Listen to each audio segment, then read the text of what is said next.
हाँ भाई, good evening. Good evening.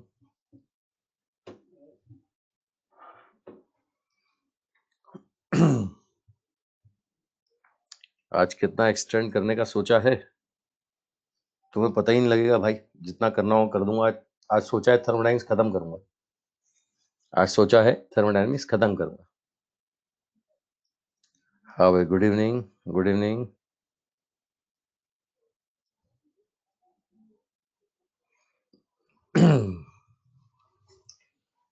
केम छो? मजा में छो? बहुत बढ़िया। क्लास का टाइम रिड्यूस कर दिया आजकल।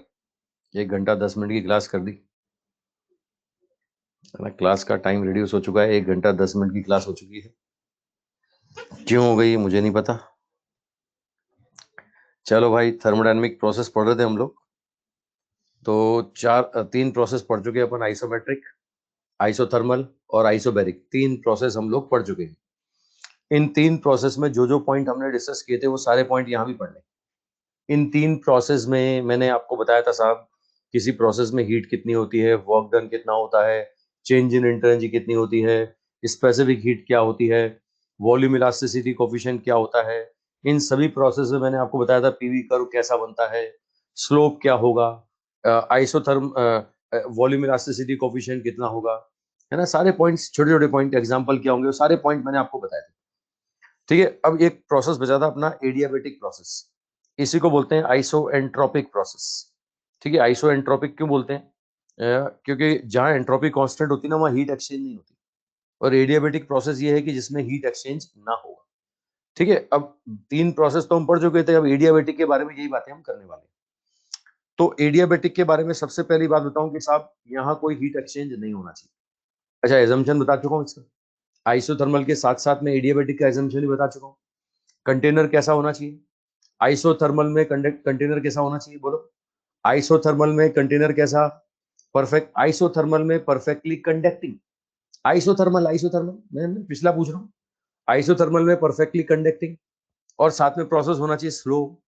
एडियाबेटिक के बारे में मैंने बताया था कि container perfectly insulating, perfectly insulating, और प्रोसेस क्या होना चाहिए? Very fast. ये बात कर चुके हैं। इतना फास्ट कि जिसके साथ हो रहा है तो उस तक को पता नहीं चलेगी क्या हो गया, होने के बाद बताएगा कि हाँ कुछ हो गया। समझ रहे हो? ऐसा प्रोसेस जिसमें कोई हीट एक्सचेंज ना हो उसको बोलते हैं एडियाबेटिक। और एडियाबेटिक में कंटेनर होना चाहिए परफेक्टली इंसुलेटिंग, और साथ में प्रोसेस होना चाहिए वेरी फास्ट। ठीक है, अब मैं प्रोसेस इक्वेशन बताऊं इसमें।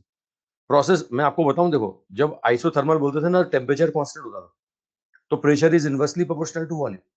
जब आइसोबैरिक बोलते थे ना, तो pressure constant V is proportional to T। और जब आइसोमेट्रिक बोलते थे तो वॉल्यूम कांस्टेंट क्या बोलते थे? P is proportional to T। लेकिन यहाँ कोई भी कांस्टेंट नहीं है, यहाँ सिर्फ हीट कांस्टेंट होगा। हीट एक्सचेंज जीरो होगा, हीट कांस्टेंट होगा, प्रेशर भी बदलेगा, वॉल्यूम भी बदलेगा, टेम्परेचर भी बदलेगा। प्रेशर, वॉल्यूम, टेम्परेचर सब बदलेगा। ठीक है। एक बच्चा बोल रहा है, आप कल आप नहीं लिंक में लास्ट क्लास की पीपीटी अपलोड किया यार। मैंने पीपीटी बिल्कुल अपलोड किया, तू देखता नहीं होगा यार। मैंने लास्ट क्लास की पीपीटी अपलोड करी थी नहीं करी थी? करी थी, कर दिया था, किया था यार। एक बच्चा बोल रहा है नहीं किया। बेटा ढंग से रिफ्रेश करके उसको, लिंक जो है उसको रिफ्रेश करना, और रिफ्रेश करके दोबारा डाउनलोड करना। किया है मैंने यार। कैसी कैसी बातें करते हो यार।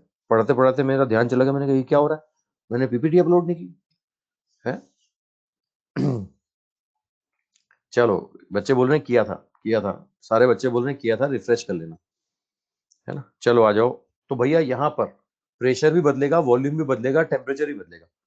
तो 3 प्रोसेस इक्वेशन मिलेंगी, एक प्रेशर वॉल्यूम का, एक प्रेशर टेम्परेचर का, और एक वॉल्यूम टेम्परेचर का। देखो साहब, मैं बता दूं प्रोसेस इक्वेशन।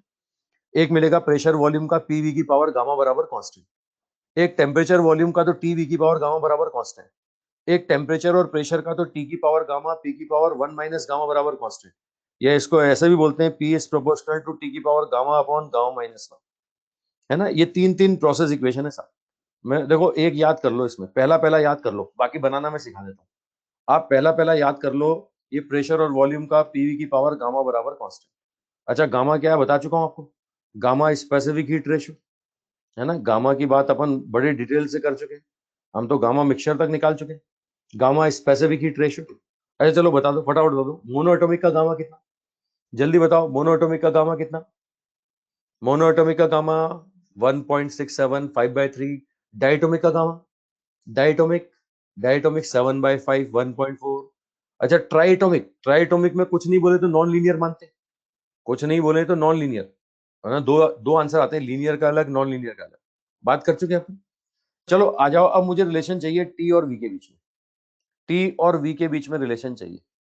ठीक है, एक रिलेशन याद कर लिया हमने, पी और वी वाला। क्या करें साहब, प्रेशर को रिप्लेस करो गैस इक्वेशन से।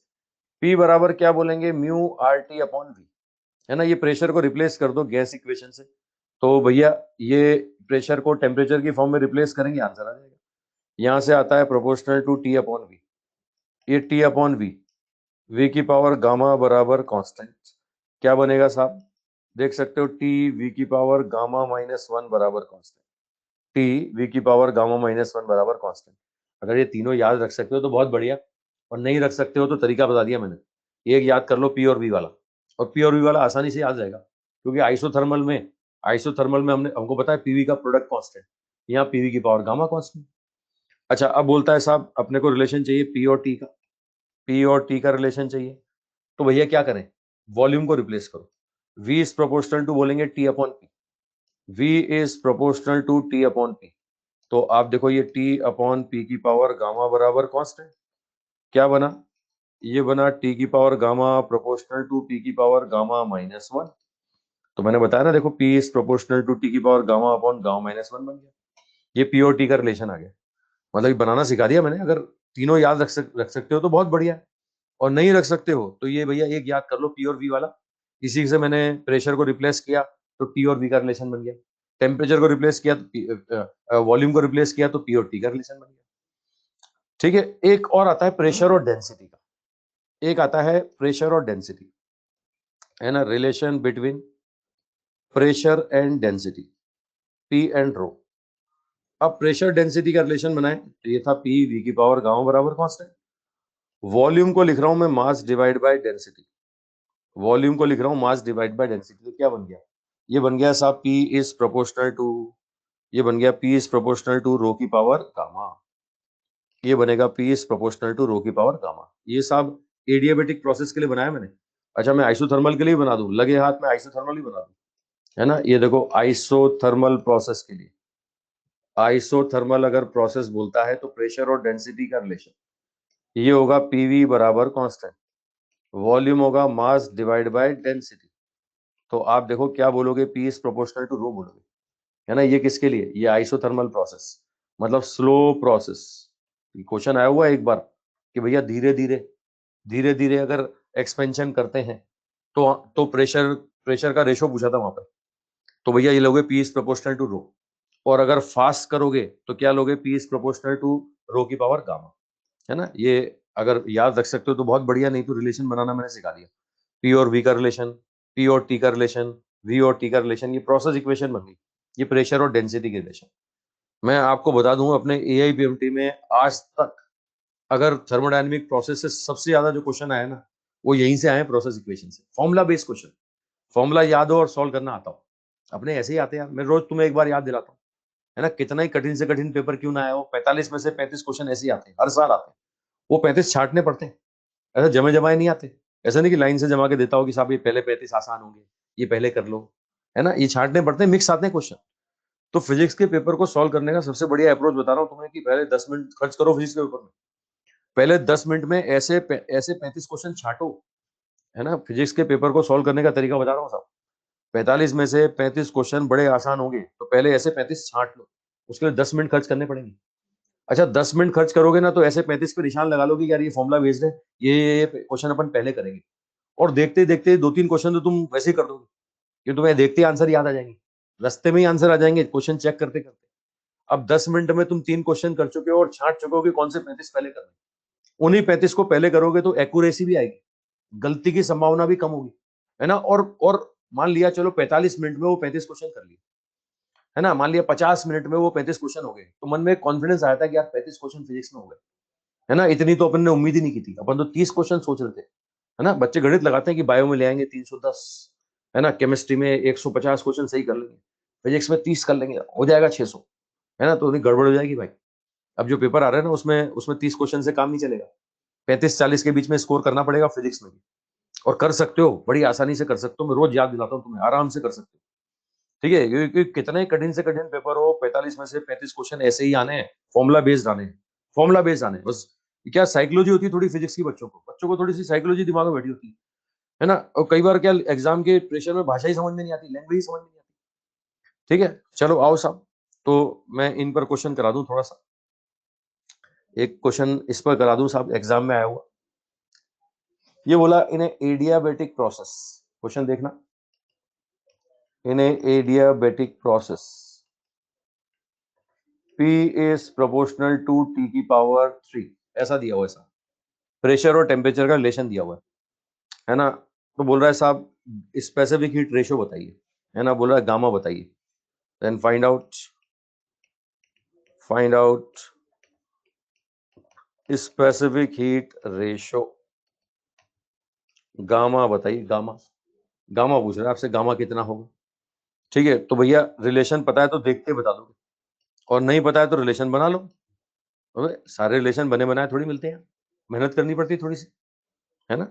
धरती पे पैदा होते ही सब कुछ बना बनाया थोड़ी मिल जाता है ना। ये गामा अपॉन गामा माइनस 1 बराबर 3, तो गामा बराबर 3 गामा माइनस 3, देख रहे हो सॉल्व करें तो 2 गामा बराबर 3, गामा का वैल्यू 3/2 आ गया, 3/2 1.5। कौन सी गैस है ये कोई गैस है क्या गामा? ये 3/2 1.5 कौन सी गैस है? मोनोएटॉमिक, डाइएटॉमिक, ट्राइएटॉमिक, कौन सी है? मोनो है क्या? क्या ये डाई है क्या? ये मिक्सचर है, मिक्सचर है, ये मिक्सचर है, किसका मिक्सचर है? क्या ये मोनो और डाई का मिक्सचर है क्या? क्या ये मिक्सचर मोनो और डाई का है क्या?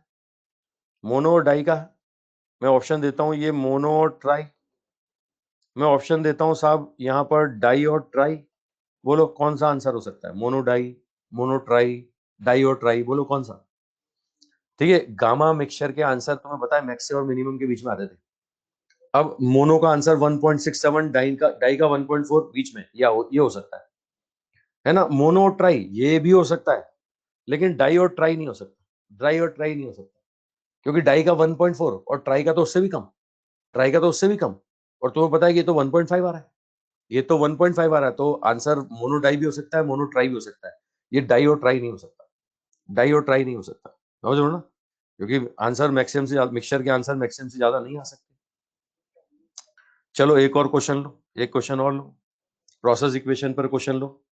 Temperature, pressure in A tyre tube is this and this, है ना। टायर की ट्यूब का अचानक फटना, मैं एग्जांपल बता चुका हूँ, एडियाबेटिक का एग्जांपल बता चुका हूँ, टायर की ट्यूब का अचानक से फटना, याद है ना।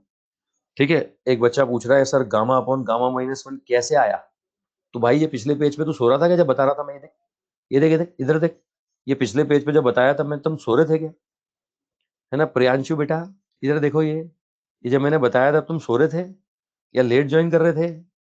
हैं, इधर देखो इधर, अबे हाँ ना कुछ बोल अब जल्दी, इधर देख, यहाँ से आया, यहाँ से, अबे ये समझ में आया कि नहीं? प्रियांशु जल्दी बोल, अबे जल्दी बोल, अबे जवाब ही नहीं दे रहा। हाँ चलो, किसी और का तो डाउट नहीं है? अच्छा चाय बना रहा था, वेरी गुड, इधर आ, बीवी बच्चों को चाय बना के पिला रहा था, बहुत बढ़िया, शाम की चाय, बीवी खुश रहेगी जिंदगी भर इसकी। इधर आ जाओ। क्वेश्चन देखो, कई बच्चे आंसर ही देने लग गए। देखो टायर की ट्यूब का अचानक फटना मैं बता चुका हूँ, एडियाबेटिक प्रोसेस है, तो ये प्रेशर दिया हुआ है पहले और टेम्परेचर दिया हुआ है। अब सडनली ट्यूब अगर ब्लास्ट होती है तो एयर फैल करके एटमॉस्फेयर में आएगी, यानी प्रेशर कितना होगा? प्रेशर हो जाएगा 1 atm, मतलब पहले प्रेशर कितना था? 8 atm, बाद में प्रेशर कितना हो जाएगा? 1 atm, है ना, पहले 8 atm था, बाद में 1 atm। पहले टेम्परेचर दिया हुआ है, फिर टेम्परेचर पूछ रहा है, बाद का टेम्परेचर पूछ रहा है, पहले का टेम्परेचर दे रहा है, बाद का टेम्परेचर पूछ रहा है। तो लगाओ प्रोसेस इक्वेशन, लगाओ पी और टी का रिलेशन, है ना। ये या तो ये वाला लगाओ, या मैंने जो बनाया वो लगाओ, मैं तो मेरा वाला लगाऊंगा, मैंने जो बनाया था मैं वो लगाऊंगा, P is proportional to T की power gamma upon gamma minus 1, तो T is proportional to P की power gamma minus 1 upon gamma, है ना। कंपेयर कर लो, T2/T1 बराबर P2/P1 power gamma minus 1 upon gamma, P2 कितना 1, P1 कितना 8, गामा कितना 1.5 दिया हुआ है, है ना, 3/2 -1 अपॉन 3/2, सॉल्व करें तो ऊपर 1/2 तो 1/3 हो गया, है ना, T2 अपॉन T1, ये 8 को लिख रहा हूँ 2 की पावर 3 और ये पावर 1/3, ये 1/2 होगा, यानी T2 बराबर T1/2 होगा, है ना, 300/2 केल्विन, ये आएगा 150 केल्विन, 150 केल्विन आ रहा है साहब। अब केल्विन में आ गया तो सेल्सियस में बदल सकते हो, देखो ये -273 कर देंगे तो -123। अब तुम्हें प्रोसेस इक्वेशन अगर याद रखने की हैबिट है तो याद रख सकते हो, नहीं तो मैंने तुम्हें तरीका बता दिया, बनाना सिखा दिया, ये पिछले पेज पे प्रियांशु, ये बनाना सिखा दिया मैंने, है ना। चाय बन गई हो तो देख ले बेटा, देख ले, बीवी को पिला दियो तो तू देख ले फटाफट, ये मैंने बनाने का तरीका बताया, है ना। मैंने कहा ना एक याद कर लो, एक याद कर लो, बाकी तुम आराम से बना सकते हो, ठीक है। इसमें एडियाबेटिक कहाँ कहा है, वाह शाबाश, तू भी जाग बेटा, मैं तेरे को भी बता रहा हूँ। स्वर्णिका बेटा सुनो, एडियाबेटिक फास्ट प्रोसेस, अचानक से टायर की ट्यूब का फटना, अचानक से टायर की ट्यूब फट जाती है तो इसमें जो एयर है उसका सडन एक्सपेंशन होता है, सडन एक्सपेंशन सडन कंप्रेशन को एडियाबेटिक बोलते हैं, है ना। ये मैं बता चुका हूँ यार, पिछले टर्न पे बता चुका हूँ, जब आइसोथर्मल और एडियाबेटिक का कंपैरिजन किया था तभी तभी बना दिया था मैंने, ठीक है। तो यहाँ बोला नहीं है एडियाबेटिक है, लेकिन वो सडनली ब्लास्ट सुन करके हमें पता लग गया एडियाबेटिक है, सडनली ब्लास्ट सुन करके पता लग गया एडियाबेटिक है, ठीक है। चलो एक क्वेश्चन और लो, एक और लो, अगला क्वेश्चन देखो, ठीक है। ये बोला डायटोमिक आइडियल गैस, आइडियल बोल रहा है लेकिन साथ में डायटोमिक बोल रहा है, देखो देखो कितना शरीफ आदमी है, देखो एटोमिसिटी बता रहा है।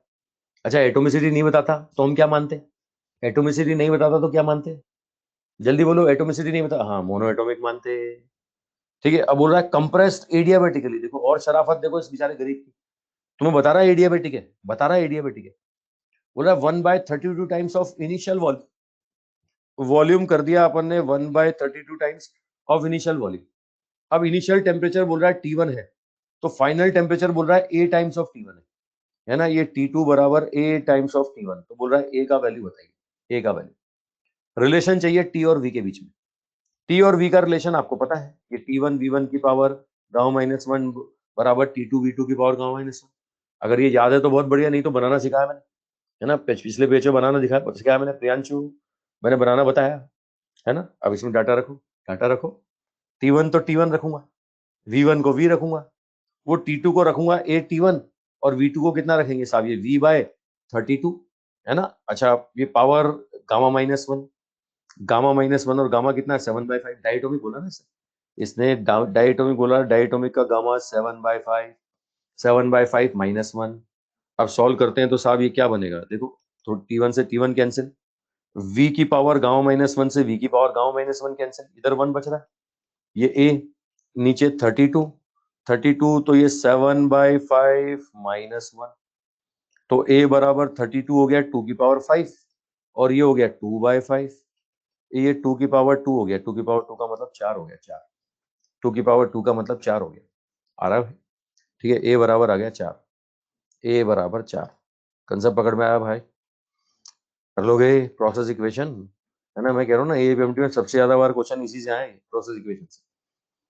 चलो एक और करो, एक और करो, जल्दी करो, बाकी बातें बाद में करेंगे, पहले एक क्वेश्चन और करो। अब बोल रहा है आइडियल गैस, अच्छा गामा पकड़ा रहा है तुम्हें, देखो देखो, और गामा मोनो एटॉमिक के बराबर पकड़ा रहा है, शरीफ आदमी देखो, नहीं बोलता तो हमें पता ही नहीं होता, आइडियल का मतलब अगर एटोमिसिटी नहीं देगा तो मोनो एटॉमिक, और शराफत देखो, बोल रहा है एडियाबेटिकली कंप्रेस किया वॉल्यूम यहां से यहां, मतलब V1 दिया हुआ है 80 सेंटीमीटर क्यूब, V2 दिया हुआ है 10 सेंटीमीटर क्यूब, इनिशियल प्रेशर दिया हुआ है P, बोल रहा है फाइनल प्रेशर बताओ, ये लो, ये तो प्रेशर वॉल्यूम का रिलेशन जो हमें याद है, जिससे हम सारे आंसर बना रहे हैं, पीवी की पावर गामा बराबर कांस्टेंट, तो P1 V1 की पावर गामा बराबर P2 V2 की पावर गामा, तो ये P1 अपॉन P2 बराबर V2 अपॉन V1 की पावर गामा, है ना। V2 कितना साहब 10, V1 कितना 80, गामा कितना 5/3, है ना। ये P1 P दिया हुआ है तो P2 आ गया 32P, समझ पा रहे हो ना, ये 1/8, 1/8 की पावर 5/3 और 1/8 का मतलब 2 की पावर 3, 5/3, तो 1/2 की पावर 5, 1/2 की पावर 5 मतलब 32 हो गया, लो साहब 32p हो गया, 32p आ रहा है भाई। ठीक है बहुत सिंपल साधारण से क्वेश्चन, बड़े आसान क्वेश्चन, प्रोसेस इक्वेशन याद हो और सॉल्व करना आता हो, और ऐसे ही क्वेश्चन मिलेंगे 45 में से 35 में। ठीक है चलो बात आगे बढ़ाएं, अब क्वेश्चन एडियाबेटिक में आगे बढ़ाएं।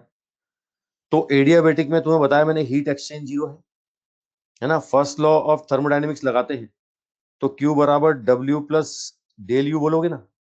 अब Q जीरो है तो हम बोलेंगे वर्क डन बराबर माइनस ऑफ डेल यू। और डेल यू के बारे में तुम्हें पता है, कोई सा भी थर्मोडायनेमिक प्रोसेस हो, मैं बता चुका हूं म्यू सीवी डेल टी होता है, या सीवी का वैल्यू बताया था मैंने R upon gamma minus one होता है ना। या ये भी बताया था साहब ये P final V final minus P initial V initial upon gamma minus one होता है। ये दोबारा याद दिला रहा हूं, है ना। ये सभी थर्मोडायनेमिक प्रोसेस के लिए यही फॉर्मूला था। All thermodynamic process, all thermodynamic process, सभी प्रोसेस में चेंज इन एनर्जी का फॉर्मूला यही था, आपको पता है। अब आ जाओ साहब इस केस में आ जाओ, सबको दिख रहा है कि वर्क डन बराबर minus of change in energy, तो माइनस म्यू सीवी डेल्टी है ना। ये डी यू के बारे में मैं बता ही चुका हूं तुम्हें, अरे ये बता ही चुका हूँ। सीवी का फॉर्मूला आपको पता है। स्पेसिफिक हीट के बारे में मैं अरे वो सारी बातें कर ली, सीवी बता दिया, सीवी बता दिया, गामा बता दिया, ये सब ये राइट में जो बॉक्स लिखा हुआ है सब बता चुका हूं, है ना। अब वर्क डन पे आ जाओ, तो वर्क डन का फॉर्मूला होगा, क्या मिलेगा साहब, एडियाबेटिक प्रोसेस में वर्क डन का पहला फॉर्मूला मिलेगा minus of del U minus mu CV del T, ये मिलेगा minus mu R del T upon gamma minus one, ये मिलेगा साहब ये याद है प्रेशर वेशर की फॉर्म में लिखें तो माइनस हटा देता हूँ, है ना। ये माइनस हटा देता हूँ तो ये एक फॉर्मूला और बनता है एडियाबेटिक के लिए, P final V final minus P initial V initial upon gamma minus one. ये एडियाबेटिक प्रोसेस में वर्क डन के फॉर्मूले आ गए आपके पास। ठीक है चलो यहीं पे फटाफट कंपैरिजन करके बता दो। आइसोथर्मल का वर्क डन का फॉर्मूला बोलो, आइसोथर्मल का वर्क डन का फॉर्मूला बोलो, बता चुका हूँ आइसोथर्मल आइसोबैरिक एडियाबेटिक, है ना। आइसोथर्मल में वर्क डन का फॉर्मूला बोलो, आइसोथर्मल में वर्क डन का फॉर्मूला बोलो, बोलो बोलो जल्दी, आइसोथर्मल में, है ना। आइसोथर्मल में वर्क डन का फॉर्मूला बोलो बोलो बोलो जल्दी बोलो। ये P initial V initial P final V final है, उल्टा है। वो था आपके पास, याद करो, mu R T log e base V final upon V initial, याद आ गया। आइसोमेट्रिक बोलो जल्दी से, आइसोमेट्रिक, आइसोमेट्रिक बोलो, आइसोमेट्रिक, आइसोमेट्रिक जीरो। आइसोबैरिक में पीडीवी या म्यू आर डेल्टी, या तो पीडीवी या म्यू आर डेल्टी, है ना। ये एडियाबेटिक आ गया। इससे पहले जितने फॉर्मूले पढ़े ना, किसी में गामा नहीं आया था, किसी के वर्कडन में गामा नहीं आया था, यहाँ गामा आ रहा है। ये एटोमिसिटी पे डिपेंड कर रहा है भाई, यहाँ अलग अलग गैस लाओगे ना तो आंसर अलग अलग आएगा। अगर मैं आइसोथर्मल प्रोसेस में अलग अलग गैस लाता हूँ ना, आंसर अलग अलग नहीं आना। एडियाबेटिक में भी आइसोबेरिक में भी नहीं आना, आइसोमेट्रिक में भी नहीं आना। यहाँ गैस बदलोगे ना तो आंसर बदलेगा। चलो अभी मैं वर्कडन का कंपैरिजन करूंगा, पहले इस प्रोसेस के बाद बाकी सारे पॉइंट में आपको बता दूं, फिर सबके वर्कडन को हम कंपेयर करेंगे। ठीक है आ जाओ साहब, ये अब सबसे पहले स्लोप की बात करें। आपको पता है कि P is inversely proportional to V की पावर गामा, है ना। ये हाइपरबोलिक कर्व बनता है साहब, हाइपरबोलिक। मैं आपको क्लियर कर दूं, जब जब ऐसा मिलेगा ना y is inversely proportional to x की पावर n, n कोई भी पॉजिटिव वैल्यू, तो ग्राफ बनेगा बिल्कुल यही, ये ग्राफ बनेगा y और x का, और इसको हाइपरबोलिक कर्व बनते हैं, ये कहलाता है हाइपरबोलिक कर्व। और इसमें n बराबर 1 होना तो उसको बोलते हैं रेक्टेंगुलर हाइपरबोला, n बराबर 1 होना तो कहलाता है रेक्टेंगुलर हाइपरबोला, जो आइसोथर्मल कर्व में आपने पढ़ा। ठीक है अब कुल मिला के मैं इसमें बताऊं आपको फर्क क्या पड़ता है। जितना n का वैल्यू बढ़ाओगे ना, जितने n का वैल्यू बढ़ेगा, स्लोप का वैल्यू क्या होगा, बढ़ेगा। n बढ़ेगा ना तो स्लोप बढ़ेगा, है ना। n बढ़ने पर स्लोप बढ़ता है। ठीक है, मतलब मैं आपको बता दूं, n का value 1 2 3 1 upon x square, 1 upon x की पावर 3, 1 अपॉन रूट एक्स, है ना। कुछ भी हो, n कोई पॉजिटिव वैल्यू हो तो हमेशा ग्राफ ऐसा ही बनता है। 1 अपॉन रूट एक्स का ग्राफ भी ऐसा बनेगा, 1 अपॉन एक्स का भी ऐसा बनेगा, 1 अपॉन एक्स स्क्वायर भी ऐसा बनेगा, 1 अपॉन एक्स की पावर 3 भी ऐसा बनेगा, सब देखने में ऐसे होंगे। फर्क क्या होगा, स्लोप का। जितनी पावर ज्यादा होगी ना, स्लोप उतना ज्यादा होगा। अब बताओ, आइसोथर्मल में ये पावर 1 थी, एडियाबेटिक में पावर क्या है, वी की पावर गामा है ना। तो भैया सीधे सीधे क्या होगा, सीधे सीधे क्या होगा, इसका स्लोप उससे ज्यादा होगा, है ना। अब स्लोप निकालना है तो डिफरेंशिएट कर दो पहले, ये डिफरेंशिएट कर दो। देखो डिफरेंशिएट करके सॉल्व करोगे ना तो ये आएगा माइनस गामा पी अपॉन, तो ये एडियाबेटिक कर्व का स्लोप आ गया, ये डीपी अपॉन डीवी एडियाबेटिक। अच्छा याद करो, कल आइसोथर्मल का बताया था, आइसोथर्मल का पी अपॉन वी था ना, माइनस पी अपॉन वी, तो ये क्या है, ये गामा टाइम्स आ रहा है। आप देख सकते हो slope of adiabatic curve dP upon dV adiabatic, ये होगा gamma times of dP upon dV isothermal. ठीक है, स्लोप देख सकते हो आइसोथर्मल का, मैंने कहा जितनी पावर ज्यादा होगी स्लोप बढ़ेगा, जितनी पावर ज्यादा होगी स्लोप का मैग्नीट्यूड बढ़ेगा, ये गामा टाइम्स आता है, गामा टाइम्स। अच्छा स्पेसिफिक हीट कांस्टेंट प्रेशर पर सीपी, कांस्टेंट वॉल्यूम पर सीवी, है ना। आइसोथर्मल में मैंने कहा था इनफाइनाइट, ये देखो एडियाबेटिक में जीरो आ रही है, ये एडियाबेटिक में जीरो आ रही है ना। मैं सारे प्रोसेस एक साथ कंपेयर कर दूं, स्पेसिफिक हीट आइसोमेट्रिक प्रोसेस बोलते थे सीवी, है ना। आइसोबेरिक प्रोसेस में क्या बोलते थे, सीपी। आइसोथर्मल में इनफाइनाइट आया था, है ना। और एडियाबेटिक प्रोसेस में कितना आ रहा है, एडियाबेटिक प्रोसेस में जीरो आ रहा है। तो मतलब की बात क्या है, ये तो चार प्रोसेस के आंसर मैंने बताए, इनफाइनाइट थर्मोडायनेमिक प्रोसेस हो सकते हैं। कोई तुमसे पूछे कि गैस की कितनी वैल्यू हो सकती है, गैस की स्पेसिफिक हीट की कितनी वैल्यू हो सकती है, क्या जवाब दोगे, इनफाइनाइट। और रेंज क्या होगा, गैस की स्पेसिफिक हीट का अगर मैं रेंज बोलूं ना, तो रेंज होगा भैया जीरो से इनफाइनाइट के बीच में, जीरो से इनफाइनाइट के बीच में कुछ भी हो सकता है, समझ रहे हो ना। सॉलिड लिक्विड के लिए सिंगल वैल्यू, गैस के लिए इनफाइनाइट वैल्यू, और उसका रेंज मिलेगा बिटवीन जीरो टू इनफाइनाइट। ठीक है, तो ये मैंने सारे थर्मोडायनेमिक प्रोसेस के लिए आंसर तुम्हारे लिए बना दिया।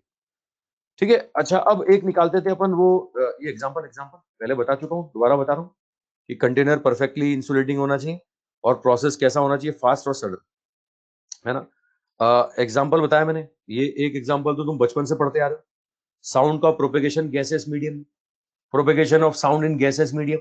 मैं बोल रहा हूँ मेरी साउंड हवा में प्रोपेगेट कर रही है, तो ये जो प्रोसेस होता है ना यहाँ पर साउंड का प्रोपेगेशन, इसको बोलते हैं एडियाबेटिक प्रोसेस।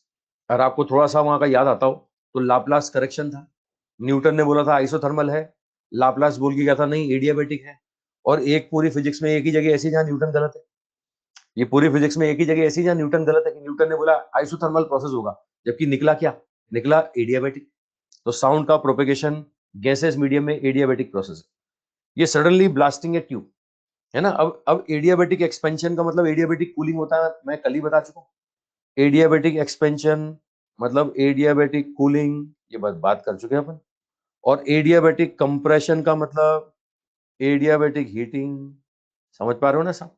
मैं दोबारा बताता हूँ देखो, आप टेम्परेचर और वॉल्यूम का रिलेशन देखो, टी वी की पावर गामा माइनस वन बराबर कांस्टेंट, तो T is inversely proportional to V की पावर गामा माइनस वन। अगर मैं बोलता हूँ एक्सपेंशन हो रहा है मतलब वॉल्यूम बढ़ रहा है, वॉल्यूम बढ़ रहा है तो टेम्परेचर कम होगा ना। मैं बोलता हूँ कंप्रेशन, वॉल्यूम कम हो रहा है, वॉल्यूम कम हो रहा है तो टेम्परेचर बढ़ेगा, देख सकते हो। टेम्परेचर कम होने का मतलब क्या हो गया, कूलिंग, और टेम्परेचर बढ़ने का मतलब क्या हो गया, हीटिंग। तो इसलिए बोल रहे हैं एडियाबेटिक एक्सपेंशन मतलब कूलिंग, और एडियाबेटिक कंप्रेशन मतलब क्या हो जाएगी साहब, हीटिंग। समझ रहे हो ना, ये एक्सपेंशन कंप्रेशन मैंने आपको बता दिया सर। ठीक है, अच्छा अब ये वर्क डन पे, वर्क डन से समझो, ये वर्क डन बराबर minus of change in internal. तुम्हें पता है बाहर से कोई हीट आएगी नहीं, कोई हीट नहीं आएगी। अगर यहाँ पर वर्क डन पॉजिटिव आता है मतलब एक्सपेंशन, देखो वॉल्यूम बढ़ रहा है, adiabatic expansion, work done positive, तो देख रहे हो ये डी यू नेगेटिव आएगा, मतलब इंटरनल घटेगी। अबे टेम्परेचर घटेगा, इसको बोलेंगे एडियाबेटिक कूलिंग, ऐसे भी समझ लो। वो मैंने टी और वी के रिलेशन से समझाया, तुम इंटरनल समझ लो, है ना। और सीधे सा फैक्टर है ना यार, ये भाई वर्क डन पॉजिटिव मतलब work done by the gas, gas ने काम किया, कहां से किया, क्या बाहर से आया, क्या बाहर से कुछ नहीं आया, अपनी जेब से खर्च किया। इंटरनल एनर्जी कम होगी, गैस अगर वर्क करेगी तो इंटरनल एनर्जी कम होगी। अच्छा अब तुम गैस पे वर्क करते हो, work done on the gas, work done on the gas, तो ऐसे केस में क्या होगा, ऐसे केस में वर्क डन नेगेटिव आएगा, नेगेटिव आएगा तो डी यू पॉजिटिव आएगा। ये देखो इंटरनल एनर्जी बढ़ेगी, टेम्परेचर बढ़ेगा, इसको बोलेंगे एडियाबेटिक हीटिंग, ये कहलाएगी एडियाबेटिक हीटिंग। समझ रहे हो ना साहब। ठीक है, मतलब ये आइसोबेरिक का उल्टा हो गया, आइसोबेरिक एक्सपेंशन में हीटिंग होती थी, आइसोबेरिक कंप्रेशन में कूलिंग होती थी। यहाँ क्या है, यहाँ एडियाबेटिक एक्सपेंशन मतलब एडियाबेटिक कूलिंग, और एडियाबेटिक कंप्रेशन मतलब एडियाबेटिक हीटिंग। ठीक है, अब ये यहाँ पर ये स्लोप, स्लोप का ऑर्डर कंपेयर कर लो। अभी स्पेसिफिक हीट कंपेयर किया अपन ने चारों प्रोसेस में, अब चारों प्रोसेस में स्लोप का ऑर्डर कंपेयर करो, है ना। याद करो ये आइसोकोरिक प्रोसेस इनफाइनाइट होता था, अबे डीपी अपॉन डीवी बोल रहे हैं अपन, डीपी अपॉन डीवी, ये dP upon dV isochoric process में इनफाइनाइट, एडियाबेटिक में gamma P upon V, isothermal में पी अपॉन वी, और आइसोबेरिक में क्या हो गया 0। तो देख सकते हो स्लोप का ऑर्डर आ गया आपके पास, ये आपके पास आ गया स्लोप का ऑर्डर। समझ पा रहे हो ना सब? ठीक है, ये infinite gamma P upon V है ना, और वैसे बोले तो ये minus gamma P upon V, ये माइनस पी अपॉन, ठीक है।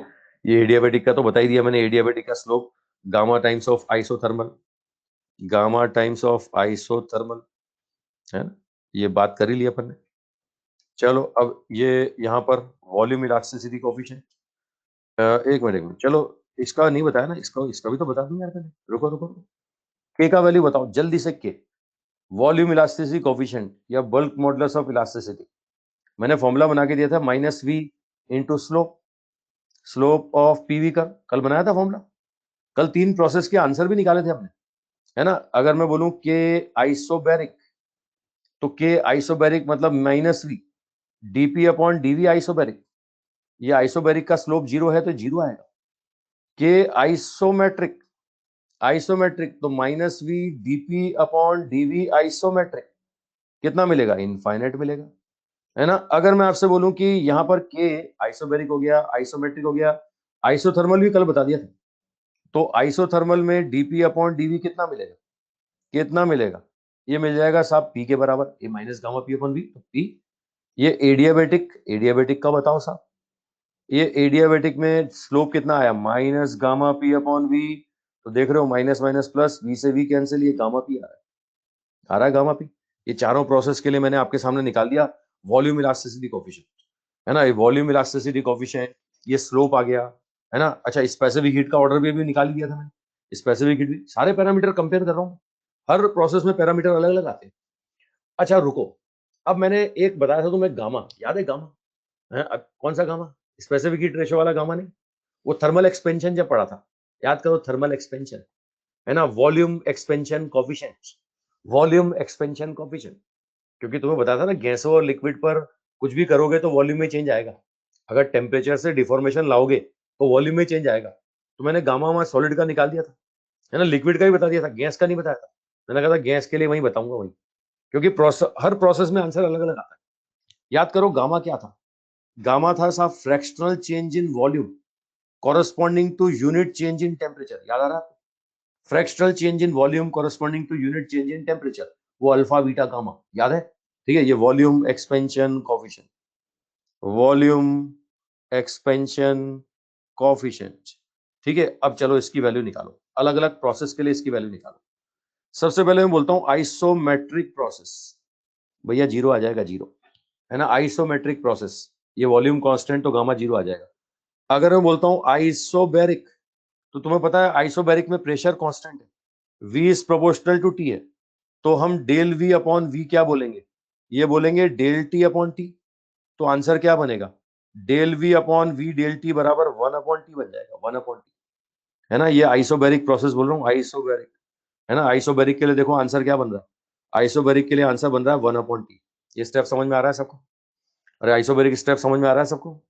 ठीक है, मैं बोलता हूँ आइसोथर्मल प्रोसेस, टेम्परेचर कांस्टेंट, तो भैया ये इनफाइनाइट हो जाएगा, अगर टेम्परेचर कांस्टेंट तो डेल टी 0 हो गया ना, ये इनफाइनाइट आ जाएगा। चलो एडियाबेटिक की बात करें, गामा एडियाबेटिक। अब एडियाबेटिक में देखो, एडियाबेटिक में वी और टी का रिलेशन बनाया आपने, है ना, क्या था? टी वी की पावर गामा माइनस 1 बराबर कांस्टेंट, तो ऐसा भी बोल सकता हूं यहां से, ये T is proportional to V की पावर 1 माइनस गामा, हम बोलेंगे डेल टी अपॉन टी बराबर ये 1 minus gamma del V upon V, बोलेंगे भाई। और आप देखो यहां से क्या बनेगा, del V upon V del T, del V upon V del T क्या बन जाएगा? Del V upon V del T, तो ये बन जाएगा 1 upon 1 minus gamma into T, ये आ रहा है साहब 1 upon 1 minus gamma into T, आ रहा है भाई। ये चारों प्रोसेस के लिए मैंने वॉल्यूम इलास्टिसिटी कोएफिशिएंट बता दिया। क्वेश्चन आज तक एक ये आइसोबैरिक वाला आया हुआ है, आइसोबैरिक में पूछा गया है, तो 1 अपॉन टी मैंने सबका निकाल दिया। कुल मिलाकर के थियोरेटिकली बताओ गैस भगवान है कि नहीं? ये सारे पैरामीटर हर हर गैस के लिए अलग अलग आते हैं भाई, है ना, स्पेसिफिक हीट अलग आता है, वर्क डन अलग अलग आता है ना, वॉल्यूम इलास्टिसिटी कोएफिशिएंट अलग आ जाएगा, स्लोप अलग आ जाएगा, ये देखो वॉल्यूम एक्सपेंशन कोएफिशिएंट भी अलग अलग आ जाएगा। चलो रुको, एक चीज पे और गौर करो, ये किसी भी फॉर्मूले में गामा नहीं आ रहा है एडियाबेटिक को छोड़कर, एडियाबेटिक को छोड़कर किसी फॉर्मूले में गामा नहीं आता है ना। मतलब मैं अलग अलग मोनो एटॉमिक, डाइएटॉमिक, ट्राइएटॉमिक का कंपैरिजन करूंगा ना, तो गामा का वैल्यू सारी गैसें के लिए सेम आएगा, बस एडियाबेटिक में अलग अलग आएगा। एडियाबेटिक में अलग अलग आएगा सर। बात पकड़ में आ रही है सर? ठीक है, तो ये गामा निकाल दिया हमने, ये एडियाबेटिक प्रोसेस के लिए निकाल दिया, ये एडियाबेटिक प्रोसेस। ठीक है, ये आइसोबैरिक प्रोसेस, ये निकाला हमने आइसोबैरिक प्रोसेस के लिए। ठीक है, बाकियों के लिए तो मैं दिख ही रहा है, आइसोथर्मल और आइसोमेट्रिक। समझ गया? समझ में आ रहा है भाई? तो अब कंपैरिजन शुरू कर दिया मैंने सारे प्रोसेस का, है ना। अब मैं कंपैरिजन करता जा रहा हूँ। स्पेसिफिक हीट पिछले पेज पे कंपेयर कर दिया, slope, volume elasticity coefficient, gamma यहाँ बता दिया। अब थोड़ा वर्क डन का कंपैरिजन करूंगा मैं, वर्क डन, है ना, अलग अलग प्रोसेस में वर्क डन का कंपैरिजन करूंगा। तो कंपैरिजन करने के लिए कॉमन कंडीशन चाहिए ना। लो कॉमन कंडीशन देता हूं, मैं वॉल्यूम डबल करूंगा, मैं वॉल्यूम डबल करूंगा, है ना, अलग अलग प्रोसेस से करूंगा। आइसोबैरिक से करूंगा, आइसोथर्मल से करूंगा, एडियाबेटिक से करूंगा। मुझे बताओ आइसोमेट्रिक में वर्क डन होगा क्या? अरे आइसोमेट्रिक में वर्क डन होगा क्या? आइसोमेट्रिक में वर्क डन होगा ही, तो वहां कंपैरिजन का मतलब ही नहीं है। तो इन तीन में कंपैरिजन कर रहा हूं मैं, आइसोबैरिक, आइसोथर्मल, एडियाबेटिक। क्या कर रहा हूं मैं? वॉल्यूम डबल कर रहा हूं, वॉल्यूम डबल करके कंपैरिजन करता हूं। चलो आ जाओ साहब, ये ग्राफ ऐसा बनेगा। ये इनिशियल तीनों गैस यही थी, है ना, तीनों का इनिशियल प्रेशर और इनिशियल वॉल्यूम क्या था? सेम था। मान लो इनिशियल प्रेशर P था और वॉल्यूम क्या था? V था, तीनों गैस का। अब तुम क्या करते हो, अगर आइसोबैरिक प्रोसेस करते हो तो प्रेशर सेम रहेगा। हम बोलेंगे फाइनल प्रेशर किसके बराबर आएगा? फाइनल प्रेशर इनिशियल प्रेशर के बराबर आएगा, है ना। देख सकते हो ये आइसोबैरिक का ग्राफ बन गया, ये ग्राफ बन गया आइसोबैरिक। वॉल्यूम डबल कर दिया तुमने, वॉल्यूम डबल, लेकिन प्रेशर क्या रहा? सेम। आइसोथर्मल में क्या होता है साहब? P is inversely proportional to V। अगर वॉल्यूम डबल करोगे ना तो प्रेशर आधा होगा, वॉल्यूम डबल करोगे ना तो आइसोथर्मल में प्रेशर क्या होगा? हाफ होगा। आइसोथर्मल में प्रेशर का वैल्यू क्या मिलने वाला है? हाफ। ये देख सकते हो, प्रेशर आधा हो जाएगा। ठीक है, क्योंकि P1 V1 की पावर गामा बराबर P2 V2 की पावर गामा, ये प्रेशर हो गया आधा। अच्छा एडियाबेटिक में आ जाओ, एडियाबेटिक। अगर मैं एडियाबेटिक में जाता हूं तो क्या होगा? ये होगा P इनिशियल अपॉन 2 की पावर गामा, ये होगा P इनिशियल अपॉन 2 की पावर गामा। समझ रहे हो? ठीक है भाई, ये प्रोसेस इक्वेशन, एडियाबेटिक का प्रोसेस इक्वेशन तो P अपॉन 1 अपॉन V की पावर गामा। ठीक है, तो आप खुद देख रहे हो, खुद देख रहे हो सबसे कम प्रेशर किसका आ रहा है ना। ये सेम एक्सपेंशन करने पर सबसे कम प्रेशर किसका आ रहा है? जल्दी बोलो। सेम एक्सपेंशन किया, सबसे कम प्रेशर किसका? सबसे कम प्रेशर एडियाबेटिक। तो सबसे नीचे वाला जो कर्व बनेगा ना, सबसे नीचे वाला कर्व एडियाबेटिक बनेगा। अच्छा आइसोथर्मल और एडियाबेटिक देखने में एक जैसे होते हैं, देखने में एक जैसे, लेकिन वो पता है स्लोप का फर्क है ना। नीचे कौन आ रहा है? एडियाबेटिक, उसके ऊपर आइसोथर्मल, सबसे ऊपर आइसोबैरिक। अब मुझे बोलने की जरूरत नहीं है सबसे ज्यादा एरिया किसका होगा। Area under the curve, area enclose between curve and volume axis, सबसे ज्यादा किसका? सबसे ज्यादा आइसोबैरिक का, है ना, फिर आइसोथर्मल का, और सबसे कम किसका? सबसे कम एरिया किसका? सबसे कम एडियाबेटिक का। तो बताओ वर्क डन, एक्सपेंशन में वर्क डन क्या सेम होगा क्या? अलग अलग प्रोसेस में क्या वर्क डन सेम होगा क्या? है ना, सबसे ज्यादा किस में होगा? सबसे ज्यादा किस में होगा? सबसे ज्यादा होगा आइसोबैरिक। देखो वर्क डन कंपेयर कर रहा हूँ, वर्क डन आइसोबैरिक, फिर आइसोथर्मल, फिर किसमें होगा? एडियाबेटिक। ये वर्क डन का कंपैरिजन है भाई, सबसे ज्यादा आइसोबैरिक में, फिर आइसोथर्मल में, फिर एडियाबेटिक में, है ना। फाइनल प्रेशर बोलो, फाइनल प्रेशर। अब फाइनल प्रेशर देखोगे तो सबसे नीचे जो आ रहा है ना वो कौन आ रहा है? एडियाबेटिक। और सबसे ऊपर जो आ रहा है वो कौन आ रहा है? सबसे ऊपर आइसोबैरिक आ रहा है ना। ये फाइनल प्रेशर का ऑर्डर दिख ही रहा है, आइसोबैरिक, आइसोथर्मल, एडियाबेटिक। अच्छा चलो टेम्परेचर भी पता लगा लें, टेम्परेचर, टेम्परेचर, है ना, टेम्परेचर भी पता लगाते हैं। अब अगर मैं आइसोबैरिक प्रोसेस बोलता हूं तो आपको पता है यहां पर pressure constant V is proportional to T। अगर तुमने वॉल्यूम को डबल किया है तो टेम्परेचर भी डबल होगा ना। वॉल्यूम को डबल कर रहे हैं तो आइसोबैरिक में टेम्परेचर क्या हो जाएगा? डबल हो जाएगा, डबल हो जाएगा। आइसोथर्मल अबे कांस्टेंट रहेगा, है ना, T2 बराबर क्या रहेगा? T1 रहेगा। एडियाबेटिक, तुम्हें पता है एडियाबेटिक एक्सपेंशन का मतलब एडियाबेटिक कूलिंग होती है। एडियाबेटिक एक्सपेंशन का मतलब एडियाबेटिक कूलिंग, एग्जैक्ट वैल्यू निकालने की जरूरत नहीं है। एडियाबेटिक एक्सपेंशन का मतलब एडियाबेटिक कूलिंग, मतलब टेम्परेचर कम होगा, तो T2 लेस देन T1 आएगा।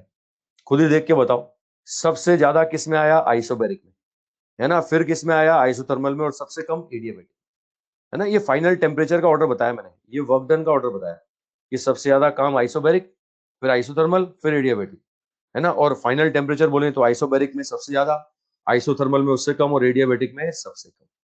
आई थिंक बात पकड़ में आ रही है साहब? ठीक है, चलो मैं गैस अलग अलग कर दूं तो, है ना, मैं गैस अलग अलग कर देता हूं। चलो गैस अलग अलग, अगर गैस अलग अलग करता हूं ना तो भैया आइसोबैरिक में कोई फर्क नहीं पड़ेगा। आइसोबैरिक में मोनो एटॉमिक का तुम एक्सपेंशन करो, डाइएटॉमिक एक्सपेंशन करो, ट्राइएटॉमिक एक्सपेंशन करो, आंसर यही आएगा। मोनो डाई ट्राई के लिए जब ग्राफ ही एक ही बनेगा तो आंसर भी एक ही आएगा। अच्छा, आइसोथर्मल में भी फर्क नहीं पड़ेगा। आइसोथर्मल में भी मोनो डाई टाई का वर्क डन क्या आएगा? सेम आएगा। अच्छा, लेकिन आ जाओ एडियाबेटिक में, आ जाओ एडियाबेटिक। मुझे बताओ एडियाबेटिक, तो आपको पता है P इज 1/V की पावर गामा, और गामा सबसे ज्यादा किसका होता है? मोनो। फिर किसका होता है? डाई। और सबसे कम किसका होता है? ट्राई। मुझे बताओ क्या ग्राफ तीनों का सेम बनेगा क्या? मोनो डाई ट्राई का ग्राफ सेम बनेगा क्या? है ना, ग्राफ सेम नहीं बनेगा। जिसकी पावर ज्यादा है ना, उसका स्लोप ज्यादा होगा, है ना, जिसकी पावर ज्यादा उसका स्लोप ज्यादा। बताओ सबसे ज्यादा स्लोप किसका होगा? सबसे ज्यादा स्लोप मोनो का, डाई का कि ट्राई का? जल्दी बोलो। सबसे ज्यादा स्लोप मोनो का, डाई का या ट्राई का? मोनो का। मोनो का। तो भैया अब फोटो देख करके स्लोप पहचानना तो तुम जानते ही, जो जितना झुकेगा उसका स्लोप उतना ज्यादा होगा। बताओ कौन ज्यादा झुक रहा है? एक ही जगह से चलना शुरू किया इन्होंने, कौन ज्यादा झुका? कौन ज्यादा झुका? सबसे ज्यादा सबसे ऊपर वाला कि सबसे नीचे वाला? सबसे ऊपर की सबसे नीचे? बोलो बोलो। ये तीन फोटो बन रहे हैं, 1 2 3। ये 1 2 3 बोलो। स्लोप सबसे ज्यादा किसका? 1 2 3 सबसे ज्यादा स्लोप किसका? सबसे ज्यादा स्लोप है 3 का, सबसे ज्यादा स्लोप 3 का, है ना। तो इसका मतलब क्या बोलेंगे? यहां पर ये नीचे वाला तीसरा वाला मोनो एटोमिक का है, तीसरा वाला मोनो एटोमिक, ऊपर वाला डाई, और सबसे ऊपर वाला कौन सा है? ट्राई एटोमिक का। कंसेप्ट पकड़ में आ गया? मतलब एडियाबेटिक में फोटो ही अलग अलग बनेंगे, कर्व ही अलग अलग बनेंगे। अब मुझे बताओ सबसे ज्यादा वर्क डन किसका? सबसे ज्यादा वर्क डन किसका? मोनो का, डाई का कि ट्राई का? मोनो डाई की ट्राई? हाँ, ट्राई एटोमिक। भैया ट्राई एटोमिक का सबसे ज्यादा, फिर डाई का, और फिर किसका होगा? मोनो का। ये कौन से प्रोसेस की बात कर रहे हैं अपन? ये दुनिया के सभी प्रोसेस की या एडियाबेटिक की? है ना, ये सिर्फ एडियाबेटिक की बात कर रहे हैं अपन। एडियाबेटिक, एडियाबेटिक मतलब एडियाबेटिक प्रोसेस में आंसर बोलें तो भैया एक्सपेंशन में ट्राई एटोमिक सबसे ज्यादा, डाई एटोमिक उससे कम, और सबसे कम मोनो एटोमिक। तो भैया वर्क का कंपैरिजन चल रहा है अपना, है ना, ये वर्क का कंपैरिजन कर रहे हैं अपन, अलग अलग गैस लेकर के, सेम गैस लेकर के, अलग अलग प्रोसेस लेकर के। ठीक है, तो रुक जाओ, अब मैं बात को कंक्लूड कर रहा हूं। अगर मैं सेम एक्सपेंशन करता हूं, अभी मैंने एक्सपेंशन किया, अभी मैं कंप्रेशन भी करूंगा, रुको। अभी तो एक्सपेंशन किया अपन ने। सेम एक्सपेंशन करते हैं तो सबसे ज्यादा वर्क डन किसमें? सेम एक्सपेंशन करते हैं तो सबसे ज्यादा वर्क डन किसमें? आइसोबैरिक, आइसोथर्मल की एडियाबैटिक? सेम एक्सपेंशन में आइसोबैरिक, आइसोथर्मल की एडियाबैटिक? सबसे ज्यादा आइसोबैरिक, सबसे कम एडियाबैटिक। ठीक है, अच्छा, अब अगर मैं अलग अलग गैस लेके आइसोबैरिक एक्सपेंशन करता हूं, अलग अलग गैस लेके आइसोबैरिक एक्सपेंशन करता हूं, मोनो डाई ट्राई सबके लिए वर्क डन से, सेम गैस लेकर के आइसोथर्मल एक्सपेंशन करता हूं तो मोनो डाई ट्राई सबके लिए क्या होगा? सेम होगा, है ना। लेकिन अगर मैं सेम एक्सपेंशन करता हूं एडियाबैटिक से, एडियाबैटिक से सेम एक्सपेंशन करता हूं, तो भैया मोनो का सबसे कम, डाई का उससे ज्यादा, और ट्राई का सबसे ज्यादा। आई थिंक बात पकड़ में आ गई, कॉन्सेप्ट पकड़ में आ गया। आगे ना बोलो, अरे बोलो बोलो। ठीक है, हाँ चलो, अब यहां पर मैं आपको और बताऊं। अब कंप्रेशन करेंगे अपन, कंप्रेशन। अब हम करने वाले हैं कंप्रेशन। वॉल्यूम आधा करूंगा, वॉल्यूम आधा। देखो ये वी इनिशियल था, है ना, ये वी इनिशियल और ये वी फाइनल, आधा कर रहे हैं भाई, वॉल्यूम आधा कर रहे हैं, है ना। एक कॉमन डाटा ले रहा हूं, वॉल्यूम आधा करते हैं। अब वॉल्यूम आधा करते हैं। इनिशियल कंडीशन ये था साहब, इनिशियल प्रेशर क्या था? पी था, है ना, और इनिशियल वॉल्यूम था 2V। अब आइसोबैरिक प्रोसेस तो तुम्हें पता है, फाइनल प्रेशर इनिशियल के बराबर। ये आइसोबैरिक का कर्व तो ये बन जाएगा, ये तो बन जाएगा आइसोबैरिक का कर्व, कोई फर्क पड़ेगा ही नहीं, आइसोबैरिक। इसके अलावा फिर आइसोथर्मल और एडियाबैटिक की बात करें, आइसोथर्मल और एडियाबैटिक, है ना, आइसोथर्मल और एडियाबैटिक की बात करें तो आइसोथर्मल प्रोसेस में क्या होगा? आपको पता है P1 V1 बराबर P2 V2। अगर वॉल्यूम आधा करोगे तो प्रेशर डबल हो जाएगा, वॉल्यूम हाफ, तो आइसोथर्मल में प्रेशर डबल। और एडियाबैटिक में क्या होगा? एडियाबैटिक में तो भैया 2 की पावर गामा टाइम्स हो जाएगा, है ना। ये प्रोसेस इक्वेशन से आंसर बता रहा हूँ कि आइसोथर्मल में प्रेशर सेम रहेगा, है ना, आइसोबैरिक में प्रेशर सेम, आइसोथर्मल में डबल, एडियाबैटिक में 2 की पावर गामा। अब खुद ही बताओ सबसे ऊपर वाला कर्व कौन सा? सबसे ऊपर वाला कर्व कौन सा? सबसे ऊपर वाला आइसोथर्मल या एडियाबैटिक? सबसे ऊपर वाला आइसोथर्मल या एडियाबैटिक? है ना, एडियाबेटिक, है ना। अब मुझे बताओ सबसे ज्यादा एरिया किसमें आएगा? सबसे ज्यादा एरिया कौन सा आएगा, जल्दी बोलो। सबसे ज्यादा एरिया कौन सा? एडियाबेटिक का, फिर आइसोथर्मल का, फिर आइसोबेरिक। ये वगडन का ऑर्डर आ गया, उल्टा आ रहा है। वो जो एक्सपेंशन में आया था ना उसका उल्टा आ रहा है, एक्सपेंशन में आया था उसका उल्टा आ रहा है। अच्छा फाइनल प्रेशर देखो, फाइनल प्रेशर एडियाबेटिक का ज्यादा, आइसोथर्मल का कम, आइसोबेरिक का कम। अच्छा टेम्परेचर भी देख लेते हैं। अब तुम्हें पता है कि साहब यहाँ पर आइसोबेरिक प्रोसेस है। अगर तुम वॉल्यूम हाफ करोगे ना, वॉल्यूम को आधा करोगे, वॉल्यूम को आधा करोगे तो प्रेशर भी आधा हो जाएगा, है ना। P is proportional to T, sorry V is proportional to T. तो वॉल्यूम आधा तो टेम्परेचर भी हाफ। ये देखो टेम्परेचर आधा हो गया, है ना। आइसोथर्मल में क्या रहेगा, कांस्टेंट रहेगा, T2 बराबर T1। एडियाबेटिक कंप्रेशन को तुम्हें पता है एडियाबेटिक हीटिंग बोलते हैं। एडियाबेटिक कंप्रेशन मतलब एडियाबेटिक हीटिंग। अगर एग्जैक्ट वैल्यू बोलेंगे तो गामा वामा की टर्म्स में आएगी। Overall temperature more than T1 होगा, मोर देन T1 होगा। खुद ही ऑर्डर बताओ, खुद ही ऑर्डर बताओ। टेम्परेचर सबसे ज्यादा एडियाबेटिक में हो गया, है ना, फिर आइसोथर्मल में, और सबसे कम किसमें, आइसोबेरिक। ये टेम्परेचर तक का ऑर्डर बता रहा हूं मैं आपको, है ना, कंपैरिजन कर रहे हैं अपने यहाँ। अब यहां से मैं आपको बताऊं, देखो मैं आपको बताऊं, अलग अलग गैस लेता हूं मैं। अगर अलग अलग गैस लूंगा तो मुझे बताओ गैस बदलने पर क्या आइसोबेरिक प्रोसेस में कोई फर्क पड़ेगा? आइसोबेरिक प्रोसेस में कोई फर्क पड़ेगा क्या? है ना, मोनो डाई ट्राई सबके लिए वर्क डन क्या आएगा, सेम आएगा।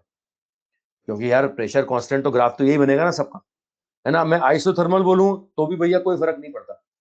आइसोथर्मल में भी मोनो डाई ट्राई सबका वर्क डन सेम आएगा। ये पॉइंट समझ पा रहे हो ना यार? क्योंकि अगर तुम फॉर्मूले पे जाओगे तो फॉर्मूले में गामा नहीं है इनके, फॉर्मूले में गामा नहीं है ना। और वैसे ग्राफ से समझना चाहो तो एक ही ग्राफ बनेगा, है ना। Pressure is inversely proportional to volume, तो मोनो का ग्राफ भी यही बनेगा, डाई का भी यही बनेगा, ट्राई का यही बनेगा। तो सबका एरिया सेम होगा, तो सबका एरिया सेम होगा तो वर्क डन तो सेम होगा ना। लेकिन एडियाबेटिक में आओ, एडियाबेटिक, क्या एडियाबेटिक में ग्राफ सेम बनेगा क्या? क्या एडियाबेटिक में मोनो डाई ट्राई का ग्राफ सेम बनेगा क्या? नहीं बनेगा। ये V की पावर गामा है। अब मैं कंप्रेस करता हूं ना, कंप्रेस करता हूं तो भैया सबसे ज्यादा स्लोप किसका आना चाहिए? सबसे ज्यादा स्लोप जिसकी पावर ज्यादा, मोनो का। ये लो मैंने कंप्रेस किया, सेम कंप्रेस किया। अब सेम कंप्रेस कर रहा हूं, बताओ साहब सबसे ऊपर कर्व किसका? ये पहला, ये दूसरा, ये तीसरा। जिसका स्लोप सबसे ज्यादा वो सबसे ऊपर। मतलब ग्राफ से स्लोप पहचानना आप जानते हैं, जो जितना ज्यादा झुकेगा उसका उतना ज्यादा होगा, और जो जितना ज्यादा उठेगा उसका भी उतना ज्यादा होगा स्लोप। वह झुकाव उठाओ, है ना, हिंदी में स्लोप को झुकाव भी बोलते हैं साहब। यहाँ पर देखो उठ रहा है, अब उठ रहा है तो ये देखो हॉरिजॉन्टल से उठना शुरू करता है। जो जितना ज्यादा उठेगा उसका स्लोप उतना ज्यादा होगा। तो सबसे ऊपर वाला कौन सा हो गया, मोनो, है ना। ये 1 नंबर हो गया मोनो, 2 नंबर कौन हो गया, डाई हो गया, और 3 नंबर कौन हो गया, ट्राई हो गया। समझ पा रहे हो ना? अबे स्लोप सबसे ज्यादा मोनो का होता है, समझते हो ना? ये हम बात कर रहे हैं एडियाबेटिक के लिए। अब मुझे बता दो सबसे ज्यादा एरिया किसका आया? क्या तीनों का एरिया बराबर आएगा क्या? क्या तीनों का एरिया बराबर आएगा क्या? सबसे ज्यादा एरिया किसका, सबसे ऊपर वाले का। तो एडियाबेटिक के लिए वर्क डन, कंप्रेशन मोनो के लिए ज्यादा, डाई के लिए उससे कम, और सबसे कम किसके लिए होगा, ट्राई के लिए होगा भाई। ये मोनो डाई ट्राई का आंसर बता दिया मैंने, ठीक है। ये सेम कंप्रेशन के आंसर बता दिए। तो कुल मिलाकर के बात क्या है, अगर मैं गैस बदल बदल के सेम प्रेशर रख के एक्सपेंशन करूं या कंप्रेशन करूं, सभी गैसेस के लिए वर्क डन सेम आता है। आइसोथर्मल में भी सेम आता है, फर्क आता है एडियाबेटिक। एडियाबेटिक में अलग अलग गैस के लिए आंसर क्या आता है, अलग अलग आता है। अलग अलग गैस का आंसर अलग अलग। कॉन्सेप्ट पकड़ में आ गया? अच्छा कुछ बातें और बताओ मुझे, ग्राफिकल कंसेप्ट की तुलना करिए तो कुछ बातें और बताओ। ये इससे पहले अपन ने क्या किया था, एक्सपेंशन किया था। कौन सा कर्व ऊपर आ रहा है एक्सपेंशन में, कौन सा कर्व ऊपर आ रहा है, आइसोथर्मल की एडियाबेटिक? आइसोथर्मल और एडियाबेटिक का कंपैरिजन करता हूं, आइसोथर्मल एडियाबेटिक। आइसोथर्मल एडियाबेटिक में बताओ कौन ऊपर आ रहा है? आइसोथर्मल ऊपर आ रहा है, एडियाबेटिक नीचे आ रहा है। क्यों? क्योंकि एडियाबेटिक का स्लोप ज्यादा है, जो जिसका ज्यादा होगा वो ज्यादा झुकेगा, वो ज्यादा झुक गया, है ना। चलो कंप्रेशन, कंप्रेशन पे आओ। अब कंप्रेशन में बताओ आइसोथर्मल एडियाबेटिक कौन कौन ऊपर आ रहा है? एडियाबेटिक ऊपर आ रहा है। क्यों? क्योंकि स्लोप ज्यादा है। अब उठने की बारी आई तो जो ज्यादा उठेगा उसका ज्यादा होगा। बस सीधी सी बात है ना यार। चलो एक क्वेश्चन और देता हूं, एक क्वेश्चन और दो। ये क्वेश्चन तुम्हारे सामने स्क्रीन पर है ना, ये ABCD, इनको देख के बताओ कौन आइसोथर्मल कौन एडियाबेटिक। ABCD में चारों को देख के बताओ आइसोथर्मल कर्व कौन कौन से हैं और एडियाबेटिक कर्व कौन कौन से हैं। आइसोथर्मल कौन कौन से और एडियाबेटिक कौन कौन से। जब एक्सपेंशन होता है तो नीचे एडियाबेटिक, ऊपर आइसोथर्मल। स्लोप से पहचानते हैं, स्लोप से, जिसका स्लोप ज्यादा होगा वो एडियाबेटिक और जिसका स्लोप कम होगा वो आइसोथर्मल। अब ए और बी में अगर मैं देखता हूं तो किसका स्लोप ज्यादा है, चलो ए और बी में बताओ, ए और बी में बताओ किसका स्लोप ज्यादा, ए का कि बी का? स्लोप ज्यादा किसका, ए का कि बी का? है ना, ए का स्लोप ज्यादा है, ए का, बी का कम है। और ए का स्लोप ज्यादा है तो ए क्या होगा, है ना, slope of A more than slope of B. तो हम क्या बोलेंगे, ए कौन सा कर्व है, ए है एडियाबेटिक, ए है एडियाबेटिक, और बी कौन सा है, आइसोथर्मल। पकड़ में आ गया, अरे पकड़ में आ गया। चलो सीओडी में बोलो, सीओडी में बोलो, सीओडी में किसका स्लोप ज्यादा, सीओडी में स्लोप बताओ किसका ज्यादा, सी और डी में स्लोप बताएं। तो ये यहां पर अभी भी देखें तो डी का ज्यादा है, डी का ज्यादा है। तो बताओ कौन सा आइसोथर्मल कौन सा एडियाबेटिक, कौन सा आइसोथर्मल कौन सा एडियाबेटिक, सी और डी में बताओ कौन सा आइसोथर्मल कौन सा एडियाबेटिक। ठीक है, सी और डी में से कोई भी आइसोथर्मल नहीं, कोई भी एडियाबेटिक नहीं। अबे रुक जाओ जल्दीबाजी मत करो। सी और डी में कोई भी आइसोथर्मल नहीं, कोई भी एडियाबेटिक नहीं, क्यों? क्योंकि भैया सी और डी को ध्यान से देखो, सी और डी कर्व में देखोगे तो आप देखो, अगर वॉल्यूम बढ़ रहा है ना तो प्रेशर भी बढ़ रहा है, वॉल्यूम बढ़ रहा है तो प्रेशर भी बढ़ रहा है। क्या ऐसा आइसोथर्मल में होता था क्या, क्या ऐसा आइसोथर्मल में होता था क्या, क्या ऐसा एडियाबेटिक में होता था क्या? दोनों में नहीं होता भाई। दोनों में अगर प्रेशर बढ़ेगा तो वॉल्यूम घटेगा, और वॉल्यूम बढ़ेगा तो प्रेशर घटेगा, है ना, उल्टा होता है। P is inversely proportional to V, या P is inversely proportional to V की पावर गामा। तो भैया इनमें से कोई भी आइसोथर्मल नहीं हो सकता, कोई भी एडियाबेटिक नहीं हो सकता। खाली स्लोप देख के भावुक मत हो जाना, स्लोप देख के भावुक हो जाते हैं बच्चे, है ना, बोले स्लोप ज्यादा, जिसका ज्यादा वो आइसोथर्मल एडियाबेटिक, जिसका कम वो आइसोथर्मल है। पहले देख तो लो रिलेशन फॉलो हो रहा है कि नहीं हो रहा है। तो हम बोलेंगे ए एडियाबेटिक है, बी आइसोथर्मल है, सी और डी में से कोई भी आइसोथर्मल एडियाबेटिक नहीं, सी और डी में नॉट आइसोथर्मल नॉट एडियाबेटिक। कोई पॉलीट्रॉपिक प्रोसेस हो, ठीक है। अच्छा अब रुको रुको रुको, एक क्वेश्चन और दे दूं, खाली जगह चाहिए मेरे को, एक मिनट खाली जगह ढूंढूं मैं। रुको रुको, खाली जगह ढूंढूं, खाली जगह नहीं मिल रही, खाली जगह ही नहीं मिल रही। चलो पहले एक रिलेशन बता दूं, फिर खाली जगह ढूंढता हूं मैं। पॉलीट्रॉपिक प्रोसेस, कोई भी पॉलीट्रॉपिक प्रोसेस दे दो, है ना, पॉलीट्रॉपिक प्रोसेस। अब बोलता है पॉलीट्रॉपिक प्रोसेस में स्पेसिफिक हीट बताइए साहब, है ना। पॉलीट्रॉपिक प्रोसेस में तो डायरेक्ट फॉर्मूला बता रहा हूँ कि कोई भी प्रोसेस है पी वी की पावर एक्स बराबर कांस्टेंट, तो इसमें स्पेसिफिक हीट का फॉर्मूला होगा सी बराबर R upon gamma minus one plus R upon one minus X, है ना। ये किसी पॉलीट्रॉपिक प्रोसेस के लिए स्पेसिफिक हीट का फॉर्मूला है। किसी भी पॉलीट्रॉपिक प्रोसेस में स्पेसिफिक हीट निकालनी है, फॉर्मूला लगा दो भाई। कांस्टेंट प्रेशर पर तुम्हें पता है सीपी है, कांस्टेंट वॉल्यूम पर सीपी है, एडियाबेटिक में जीरो है, आइसोथर्मल में इनफाइनाइट है। लेकिन कोई और प्रोसेस आ गया तो, कोई इमेजनरी प्रोसेस आ गया तो उस प्रोसेस में निकालने के लिए डायरेक्ट ये फॉर्मूला है ना। क्या देखना है, पीवी की पावर एक्स बराबर कांस्टेंट एक्स देखना है, और एक्स देख के इस फॉर्मूले में रख देना, आंसर आ जाएगा, है ना। मैं एक क्वेश्चन करा दूं पहले आपको इसका। ये कोई प्रोसेस बोल रहा है साहब पीवी की पावर हाफ बराबर कांस्टेंट, क्या ये आइसोबैरिक है क्या, क्या ये प्रोसेस आइसोबैरिक है क्या? नहीं। क्या ये आइसोबैट्रिक है क्या? क्या ये आइसोथर्मल है क्या? क्या ये एडियाबेटिक है क्या? नहीं है, कोई पॉलीट्रॉपिक प्रोसेस है।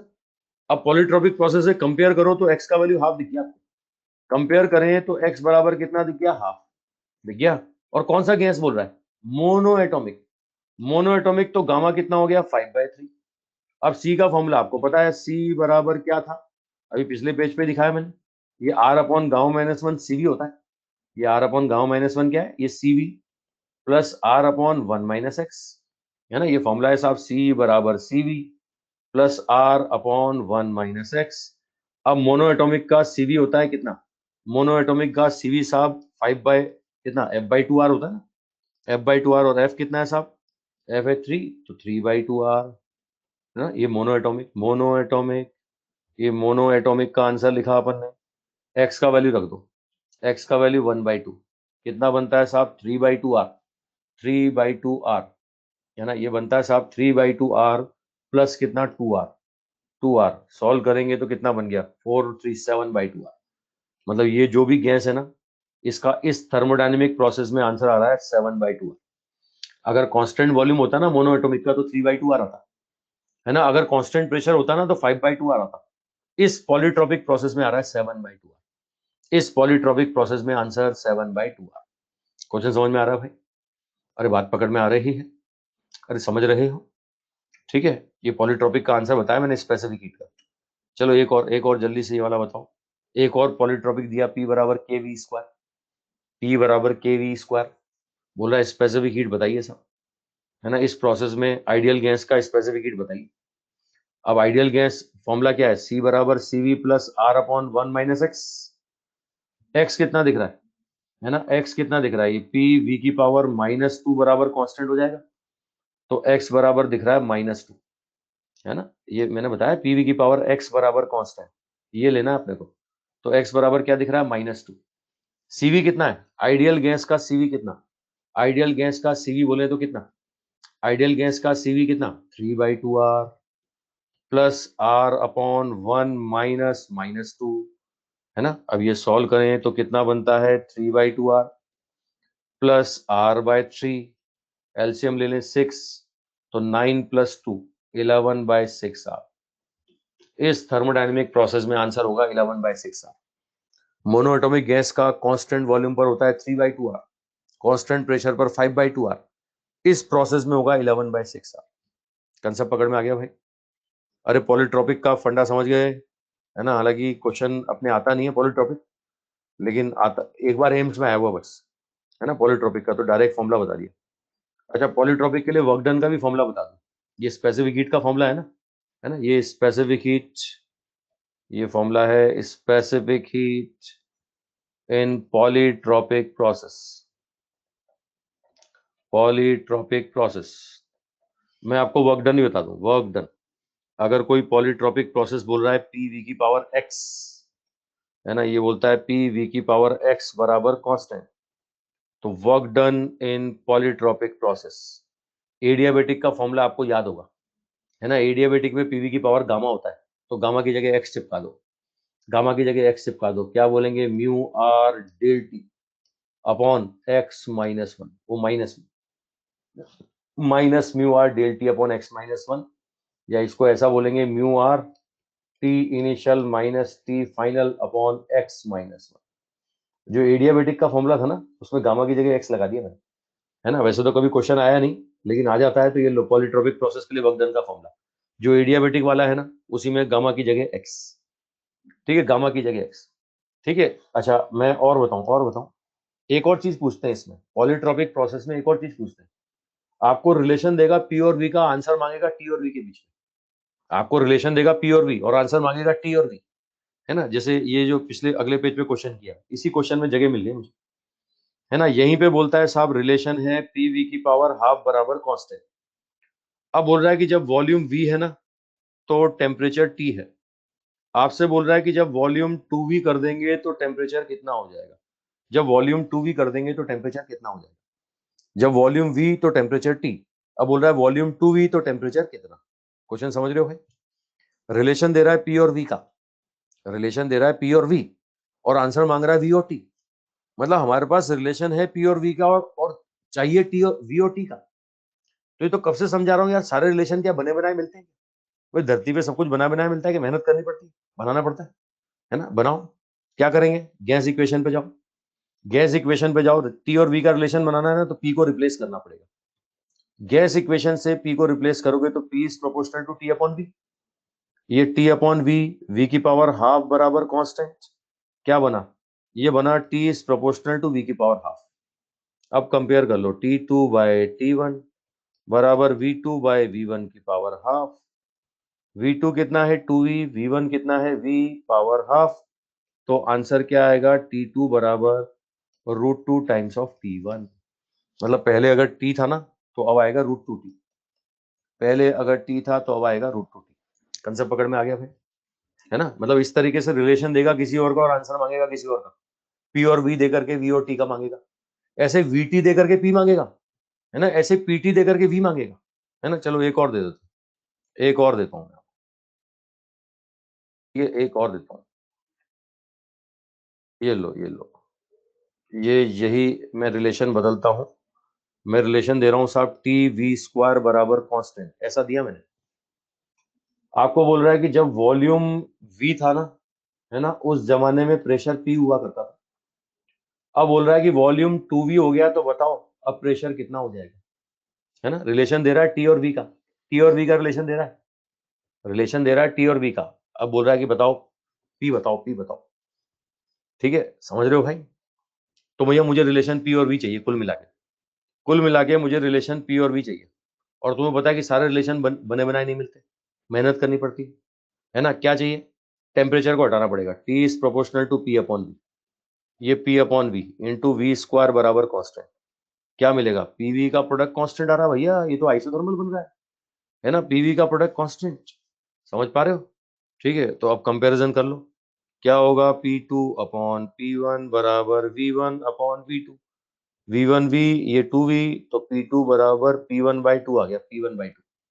मतलब आंसर आएगा P/2 है ना भाई। हमने क्या किया, टेम्परेचर को रिप्लेस किया ना। ठीक है, टेम्परेचर को रिप्लेस किया, वो जैसे एडियाबेटिक में तरीका सिखाया मैंने यार, रिलेशन बनाने का तरीका बताया ना एडियाबेटिक में, है ना, वही तरीका लगा रहा हूँ, वही तरीका लगा रहा हूँ। तो देखो टी को रिप्लेस किया, एक मिनट, ये गलत लिख दिया मैंने यार, ये तो मैंने कुछ गलत लिख दिया, गलत ही लिख दिया। T is proportional to PV होता है, सॉरी सॉरी, ये मैंने गलत, जल्दी जल्दी में गलत कर दिया, है ना। इसीलिए बोलते हैं कि पहले आसान आसान क्वेश्चन फिजिक्स में छांट लो, है ना, वरना क्या होता है, लास्ट होते होते, अंत होते होते अपन आसान क्वेश्चन भी गलत करके आ जाते हैं। पेपर में जब समय खत्म खत्म हो रहा होता है ना, तो अपन क्या करते हैं, आसान क्वेश्चन भी गलत कर देते हैं जल्दी जल्दी में। सावधानी हटी और दुर्घटना घटी। ये होगा P1 V1 की पावर 3, P2 V2 की पावर 3। तो P2 बराबर P1 V1 अपॉन V2 की पावर 3। देख रहे हो साहब, P1 P है, V1 V, ये 2V पावर 3, तो 1/8 आ जाएगा, 1/8, P/8 आ जाएगा, P/8। ये गैस इक्वेशन से रिप्लेस किया अपन। कंसेप्ट पकड़ में आया ना सब, कि भैया रिलेशन चाहिए किसी और का, दे कुछ और रहा है ना। आंसर चाहिए, रिलेशन चाहिए P और V का, वो दे रहा है T और V का। हमें चाहिए P और V, दे रहा है वो T और V, तो रिप्लेस करो, रिप्लेस करो। कर दिया अपन ने रिप्लेस। तो भैया ये 1/8 हो गया, 1/8 हो गया। आई थिंक बात पकड़ में आ गई सबको। अबे कॉन्सेप्ट पकड़ में आ गया। अबे हाँ कि ना, पॉलीट्रॉपिक प्रोसेस में कर लोगे, कोई भी प्रोसेस दे कर लोगे। एक मैं खाली पेज ढूंढ रहा था, ग्राफ का मुझे एक क्वेश्चन कराना था, है ना, पीछे है मेरे पास खाली पेज है, मैं चल रहा हूँ, एक ग्राफ का मैं क्वेश्चन कराता हूँ, है ना, ग्राफिकल कंसेप्ट पर एक क्वेश्चन कराता हूँ। यहाँ पर देखो, देखो साहब, आपको बोल रहा है, ग्राफ बना के दे रहा हूँ मैं आपको बोल रहा हूँ कि साहब एडियाबेटिक कर्व है दो गैसेस के लिए, है ना, ये दो गैसेस के लिए एडियाबेटिक कर्व है, ये ए गैस और बी गैस, ये दोनों एडियाबेटिक कर्व है। आपसे बोल रहा है कि एक हीलियम का है और एक ऑक्सीजन का है, एक हीलियम और एक ऑक्सीजन, कौन सा हीलियम होगा कौन सा ऑक्सीजन होगा। ठीक है, हीलियम और ऑक्सीजन, है ना, कर्व पहचानना है सब। हीलियम और ऑक्सीजन के एडियाबेटिक कर्व है, adiabatic curve of helium and oxygen, identify the curve. Curve पहचानोगे, कर्व पहचानो, adiabatic curve of helium and oxygen. अब सबको पता है कि गामा, गामा जिसका ज्यादा होगा वो नीचे होगा, और गामा मोनोएटॉमिक का ज्यादा होता है, तो गामा मोनो का ज्यादा होता है ना। तो सबसे ये नीचे वाला कर्व कौन सा होगा, बी वाला कर्व होगा हीलियम का, है ना, और ए वाला कर्व किसका होगा, ऑक्सीजन का, ए वाला कर्व ऑक्सीजन का। एआईपीएमटी में आया हुआ क्वेश्चन है भाई, तुम्हारे एआईपीएमटी में पूछा गया क्वेश्चन है। नीचे वाला जिसका स्लोप ज्यादा वो मोनोएटॉमिक, है ना, जिसका स्लोप कम वो कौन सी होगी, डायटोमिक। ये आया हुआ क्वेश्चन है भाई, कंपैरिजन वाले क्वेश्चन, सिंपल कंपैरिजन वाले क्वेश्चन। एक और दे रहा हूँ, एक और दे रहा हूँ, है ना, ये मैंने आपको कर्व दिया साहब। ठीक है, ये पी और वी, आपको ये दो कर्व बना के दे रहा है, ए और बी। पॉसिबिलिटी आपसे पूछ रहा है, ए और बी दो कर्व बना के दिए मैंने आपको, ए और बी आपसे बोल रहा है पॉसिबिलिटी बतानी है ना। मैं स्टेटमेंट बोलूंगा, आपको बताना है क्या क्या पॉसिबल बन सकता है। पहला स्टेटमेंट बोल रहा है, अगर ए आइसोथर्मल है, ए आइसोथर्मल है, तो बी की पॉसिबिलिटी बताइए, है ना, बी की पॉसिबिलिटी बताइए। अगर ए आइसोथर्मल, तो बताइए बी कैसा हो। मतलब ये बोल रहा है कि ए ऐसा, तो बताइए बी कैसा, है ना। अब बोलता है कि ए अगर एडियाबेटिक है, अगर ए एडियाबेटिक है, तो बताइए बी कैसा होगा। अच्छा, अब यही स्टेटमेंट बी के बारे में बोलता है कि पहला बोल रहा है कि बी अगर आइसोथर्मल है, बी अगर आइसोथर्मल है तो बताइए ए कैसा होगा। चौथा बोल रहा है कि बी अगर एडियाबैटिक है, बी अगर एडियाबैटिक है तो बताइए ए कैसा होगा, है ना। ये चार क्वेश्चन दिए भाई, ए ऐसा तो बी कैसा और बी ऐसा तो ए कैसा, है ना। अब अगर मैं लिमिटेशन आइसोथर्मल और एडियाबैटिक तक ना रखूं, पॉलीट्रोपिक तक रखूं, तो पॉलीट्रोपिक की भी पॉसिबिलिटी बनती है। चलो पहले अपन आइसोथर्मल और एडियाबैटिक सोचते हैं। सबसे पहले आओ ए के बारे में। अगर ए आइसोथर्मल है, क्या बी एडियाबैटिक हो सकता है? क्या ए आइसोथर्मल है तो बी एडियाबैटिक हो सकता है? बी एडियाबैटिक हो सकता है? हो सकता है। अच्छा, मे बी की मस्ट बी? मे बी या मस्ट बी? मे बी या मस्ट बी, है ना। अगर मैं क्वेश्चन में लिमिटेशन दे दूं कि आइसोथर्मल और एडियाबैटिक पहचाने, है ना, आपको बोल रहे हैं कि आइसोथर्मल और एडियाबैटिक की ही बात करनी है, किसी और की बात करनी नहीं। आइसोथर्मल एंड एडियाबैटिक, सिर्फ ये दो की बात करनी है। दुनिया में पॉलीट्रोपिक प्रोसेस नाम का कोई कोई प्रोसेस ही नहीं है। मान लिया पॉलीट्रोपिक की बात ही नहीं कर रहे, तो मैं बी का आंसर क्या बोलूंगा? अगर ए आइसोथर्मल है तो ये होगा मस्ट बी एडियाबैटिक, ये होगा मस्ट बी एडियाबैटिक। कंसेप्ट पकड़ में आ रहा है सब? ठीक है, चलो आ जाओ। अगर मैं बोलता हूं ए एडियाबैटिक है, तो मैं बोल रहा हूं ए एडियाबैटिक, ऊपर वाला एडियाबैटिक, ऊपर वाला एडियाबैटिक, क्या नीचे वाला आइसोथर्मल हो सकता है? अगर ए एडियाबैटिक है तो नीचे वाले का स्लोप तो ज्यादा है, और नीचे वाले का स्लोप ज्यादा है तो आइसोथर्मल नहीं हो सकता। मैं गारंटी से बोलूंगा नॉट आइसोथर्मल, मैं गारंटी लूंगा नॉट आइसोथर्मल। क्या नीचे वाला एडियाबैटिक हो सकता है? क्या नीचे वाला एडियाबैटिक हो सकता है? अगर ऊपर वाला एडियाबैटिक है, नीचे वाला एडियाबैटिक हो सकता है क्या? हो सकता है। सेम गैस की डिफरेंट गैस, सेम गैस की डिफरेंट गैस, सेम गैस की डिफरेंट गैस, हाई एटोमिसिटी की लो एटोमिसिटी, हाई एटोमिसिटी की लो एटोमिसिटी, हाई है, गामा ज्यादा होगा तभी तो स्लोप ज्यादा होगा ना। तो मे बी क्या, अब तो मैं गारंटी से बोलूंगा must be adiabatic, must be adiabatic. ठीक है, ये मस्ट बी एडियाबैटिक किसके लिए? For high atomicity gas, high atomicity gas, मतलब ऐसी गैस के लिए होगा जिसका गामा क्या होगा? ज्यादा होगा। अच्छा, थर्ड पे आओ, थर्ड पे आओ, थर्ड पे आओ, थर्ड पे आओ। बोल रहा बी आइसोथर्मल है, नीचे वाला आइसोथर्मल है। बताओ ऊपर वाला कभी एडियाबैटिक हो सकता है क्या? है ना। अगर नीचे वाला, ठीक है, एक मिनट, हाई एटोमिसिटी नहीं, लो एटोमिसिटी, लो एटोमिसिटी, लो भाई, मोनो का यार, ये उल्टा लिख दिया। Higher gamma, higher gamma, higher gamma, higher gamma मतलब एटोमिसिटी लो। चलो वापस तीसरे पे लौटो, तीसरे पे लौटो। बोल रहा है कि बी वाला, नीचे वाला आइसोथर्मल है। अगर नीचे वाला आइसोथर्मल है तो भैया ऊपर वाला कभी एडियाबैटिक हो सकता है क्या? गारंटी। एडियाबैटिक का तो स्लोप ज्यादा होता है, एडियाबैटिक का स्लोप ज्यादा होता है, कभी ऊपर आ ही नहीं सकता। नॉट एडियाबैटिक, गारंटी होगी। क्या आइसोथर्मल हो सकता है? क्या आइसोथर्मल हो सकता है? आइसोथर्मल भी नहीं हो सकता, क्योंकि दो आइसोथर्मल कर्व कभी भी एक दूसरे को कट नहीं करते हैं। बात कर चुका हूं मैं कि भैया दो कर्व अगर एक दूसरे को काट रहे हैं, देखो देखो देखो, ए और बी दोनों एक दूसरे को काट रहे हैं। अगर दोनों कर्व एक दूसरे को काटते हैं तो दोनों आइसोथर्मल हो ही नहीं सकते। तो नॉट एडियाबैटिक, नॉट आइसोथर्मल, कुछ नहीं होगा। ना तो ये एडियाबैटिक है ना आइसोथर्मल है, कोई और होगा, कोई और होगा। पूछा ही नहीं है इसने, इसने बोला ही नहीं, इसने तो क्वेश्चन में बोला कि आइसोथर्मल और एडियाबैटिक पहचानो, पॉलीट्रोपिक की बात ही नहीं करी इसने। अच्छा, अब बी को पकड़ो, बी एडियाबैटिक है, नीचे वाला एडियाबैटिक, क्या ऊपर वाला आइसोथर्मल हो सकता है? अगर ये बी एडियाबैटिक है, हाँ हो सकता है, हो सकता है, हो सकता है ना, ये हो सकता है। अच्छा, क्या क्या ऊपर वाला एडियाबैटिक हो सकता है? क्या ऊपर वाला एडियाबैटिक हो सकता है? क्या ऊपर वाला एडियाबैटिक भी हो सकता है? सेम गैस की डिफरेंट गैस, सेम गैस की different gas, different high atomicity की लो एटोमिसिटी, हाई एटोमिसिटी। तो यहां मैं बोलूंगा may be isothermal, may be isothermal, और ऐसा बोलूंगा may be adiabatic, may be adiabatic. Adiabatic किसके लिए? Adiabatic for for high atomicity gas, high atomicity gas, high atomicity gas के लिए होगा। कंसेप्ट पकड़ में आ गया भाई? हाँ, लोअर गामा के लिए होगा। तो ऐसे क्वेश्चन बनते हैं कंपैरिजन वाले, है ना। तो पहचान लोगे भाई, आइसोथर्मल, एडियाबैटिक सब पकड़ में आ गई बातें, कर लोगे? अरे हो जाएगा। ठीक है, ये अब एक लास्ट प्रोसेस बचा है, फ्री एक्सपेंशन ऑफ गैस। ठीक है, थर्मोडायनेमिक 4 प्रोसेस पढ़ लिए, 5वां प्रोसेस है फ्री एक्सपेंशन ऑफ गैस। अब ये फ्री एक्सपेंशन का मतलब क्या है? फोकट में एक्सपेंशन। फ्री का मतलब समझते हो ना? फ्री का मतलब फोकट में एक्सपेंशन।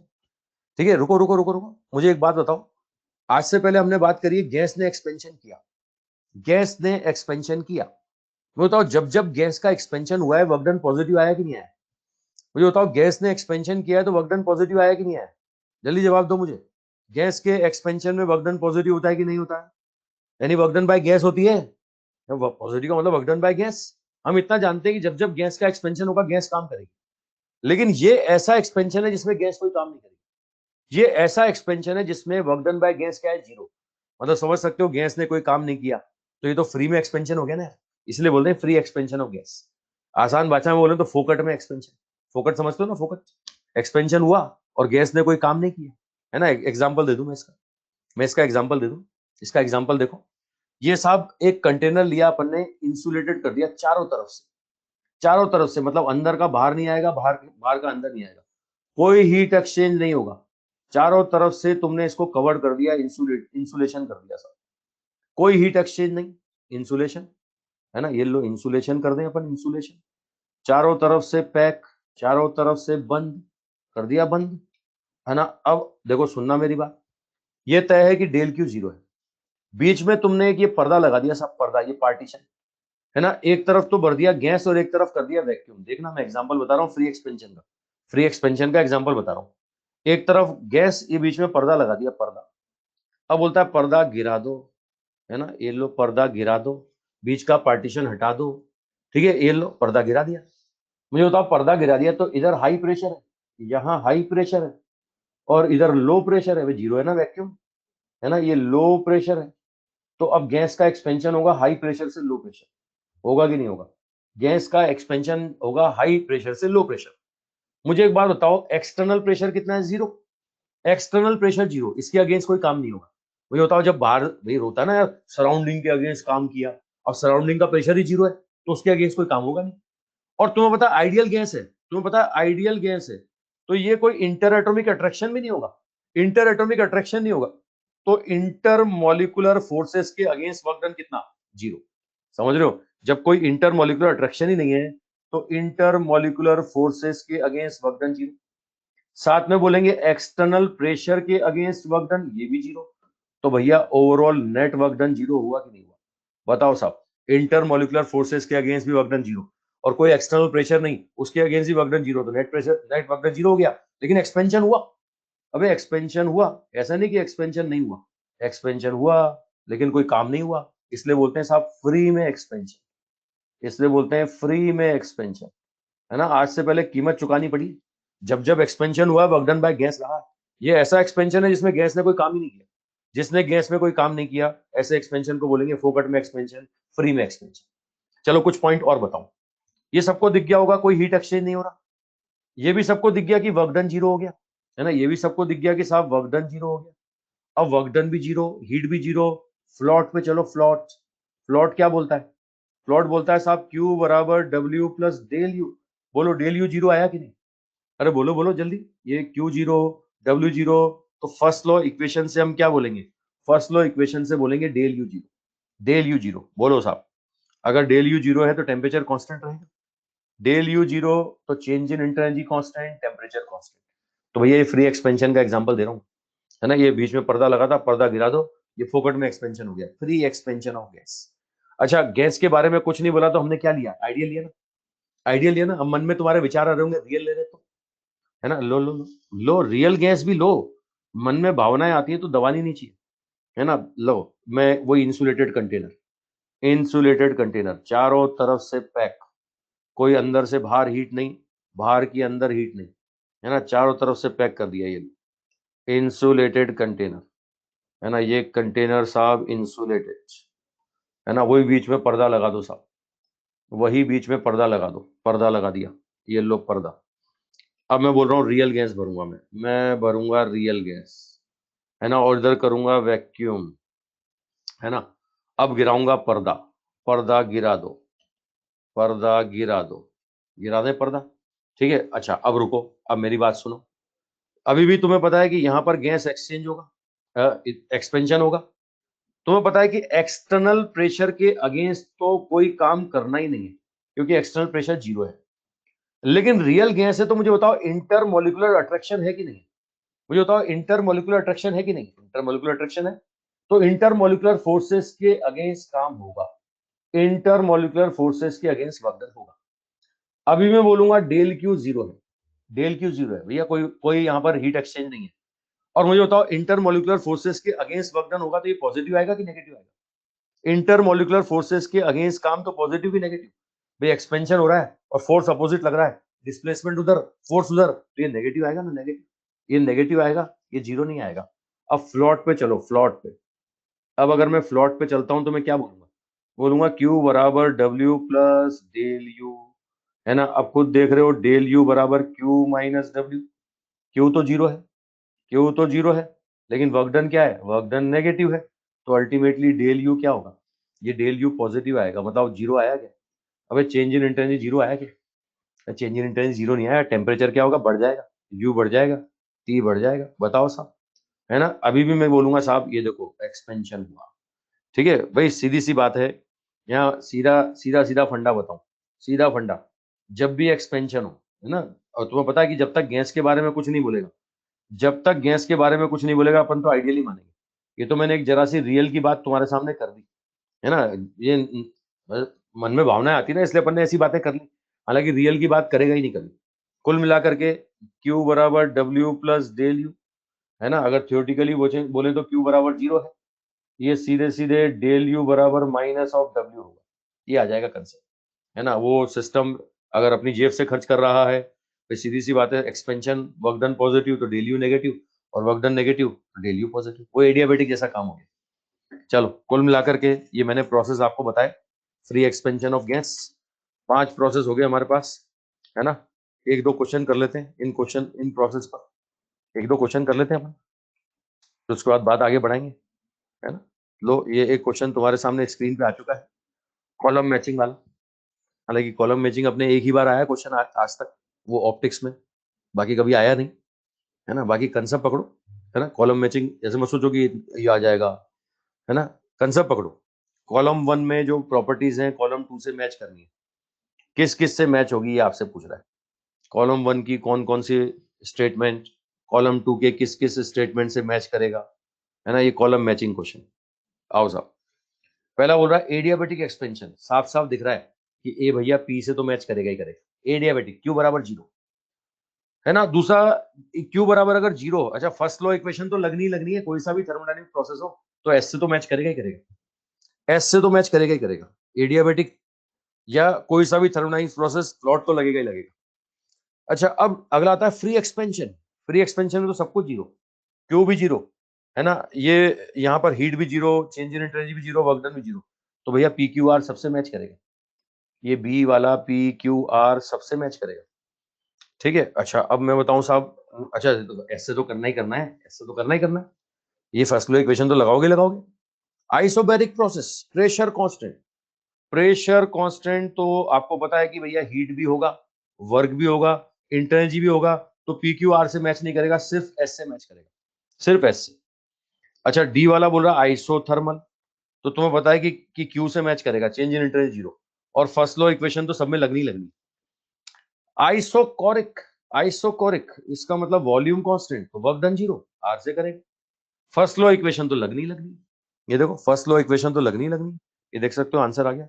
ए पी से, बी PQRS से, सी ओनली S से, ये D QS से, और ये R और S से, है ना? समझ लो ना यार, अगर प्रोसेस की जानकारी है तो पहचान लोगे, अगर प्रोसेस की जानकारी है तो पहचान लोगे भाई, कर लोगे, हो जाएगा। यस और नो बोलो, हाँ कि ना, जल्दी जल्दी बोलो। तो भैया ये थर्मोडायनेमिक प्रोसेस अपने खत्म हो गए सारे, है ना? अब अभी तक अपन ने 0 लॉ और फर्स्ट लॉ पढ़ा था, अभी बाकी है सेकंड लॉ, अभी बाकी है सेकंड लॉ। 0 लॉ और फर्स्ट लॉ पढ़ा है, अभी बाकी है अपना सेकंड लॉ। रुकना, किसी लॉ की जरूरत क्यों पड़ती है? क्योंकि उससे पहले वाले लॉ पूरी बात नहीं बता पाते। सेकंड लॉ की जरूरत क्यों पड़ी? क्योंकि फर्स्ट लॉ 0 लॉ पूरी बात नहीं बता पाएंगे।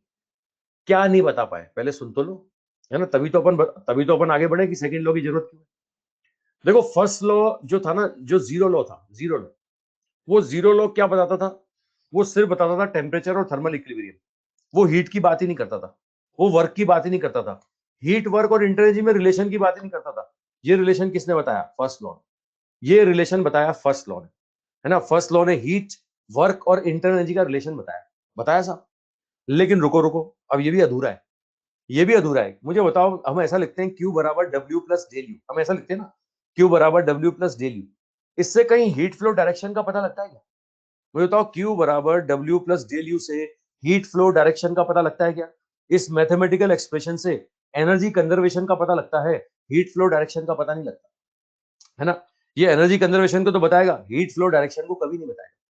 तो ये तो इसकी कमी है, ये तो इसकी कमी है साहब। मतलब first law heat flow direction की जानकारी नहीं देता।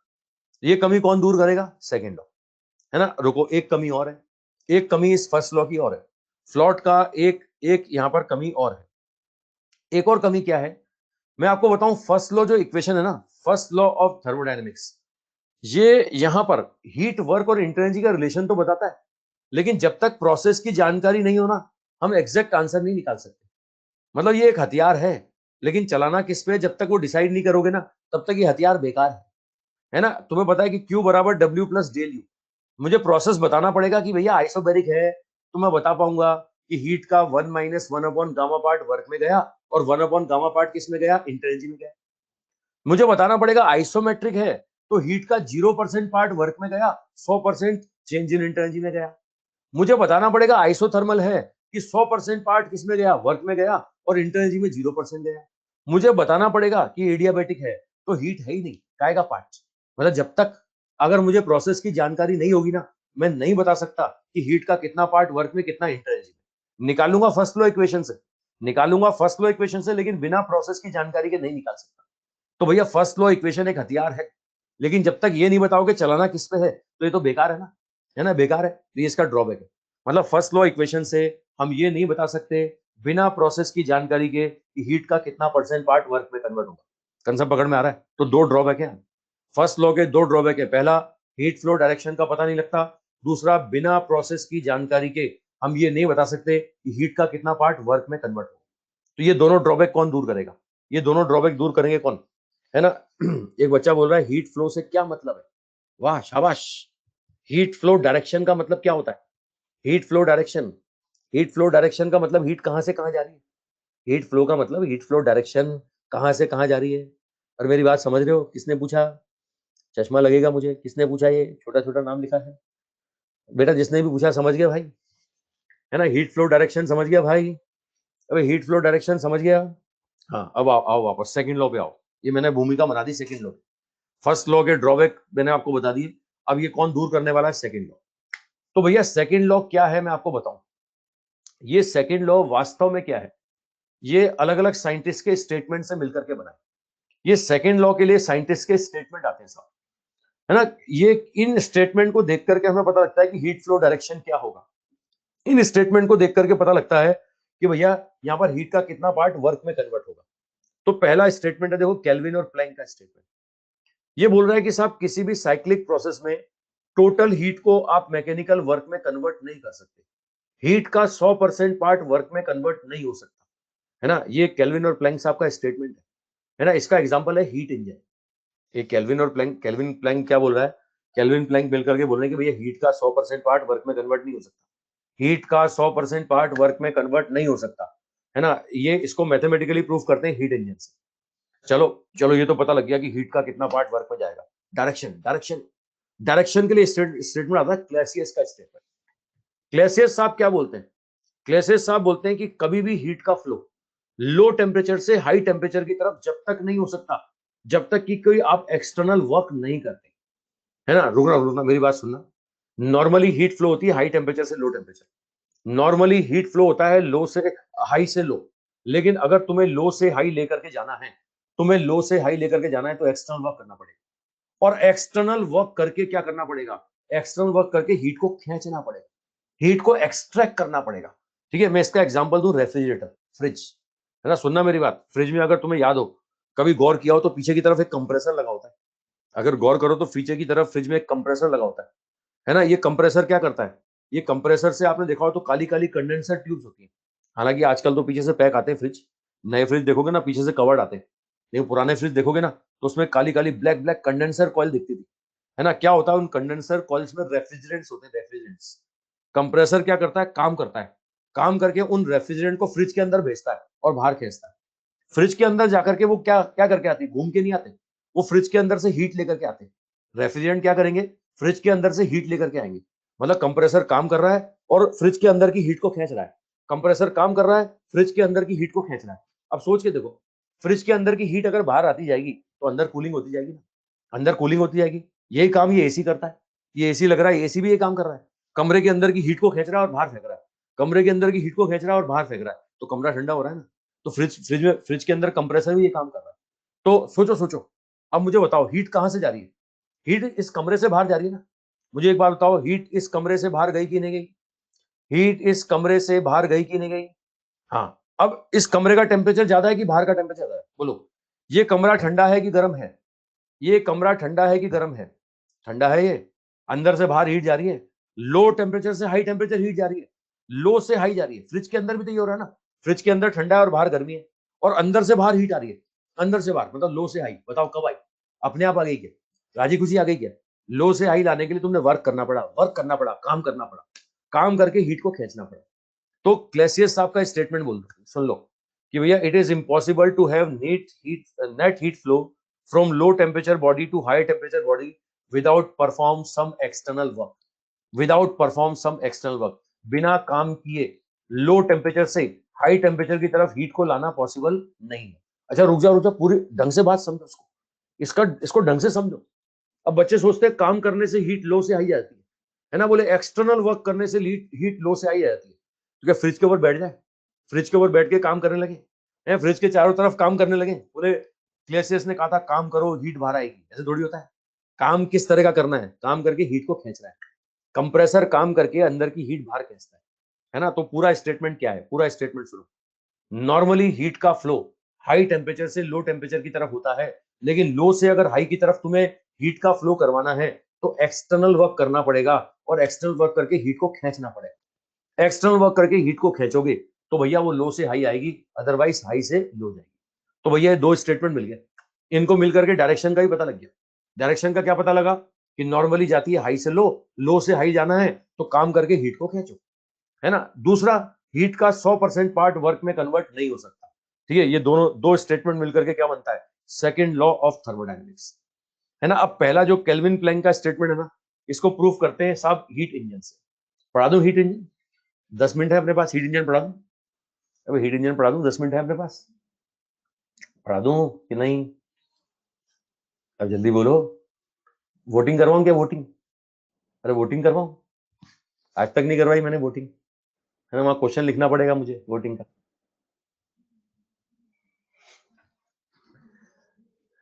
पढ़ लो यार, पढ़ लो, थोड़ी देर पढ़ लो, 10 मिनट है, पढ़ लो, क्या जाएगा तुम्हारा? 10 मिनट पढ़ लोगे तो क्या फर्क पड़ेगा?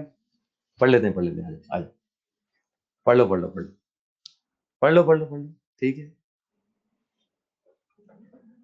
अच्छा, नो क्वेश्चन ओनली ऑप्शन। अबे तो तुम्हें पता लगा कि एक्सटेंड करा? मैं बोर किया क्या तुम्हें? तुम मैंने कोई बोर किया क्या? तुम्हारा काम पढ़ना, मेरा काम पढ़ाना। तो इंटरेस्टिंग चीजें आ रही है तो पढ़ो ना यार। इंटरेस्ट बना रहता, पता ही नहीं चलता, समय का पता ही नहीं चलता। और इंटरेस्ट ना हो तो फिर तो 1 घंटा ही भारी लगता है। ठीक है, चलो हीट इंजन बता देता हूँ। हीट इंजन, आ जाओ, हीट इंजन पे आ जाओ। देखो हीट इंजन क्या होता है। हीट इंजन क्या करता है साहब? इसमें हीट इनपुट देते हैं। इसमें अपन इनपुट क्या देते हैं? इनपुट देंगे साहब हीट, और आउटपुट क्या मिलेगा? इसमें आउटपुट मिलेगा मैकेनिकल वर्क, आउटपुट मिलेगा मैकेनिकल वर्क।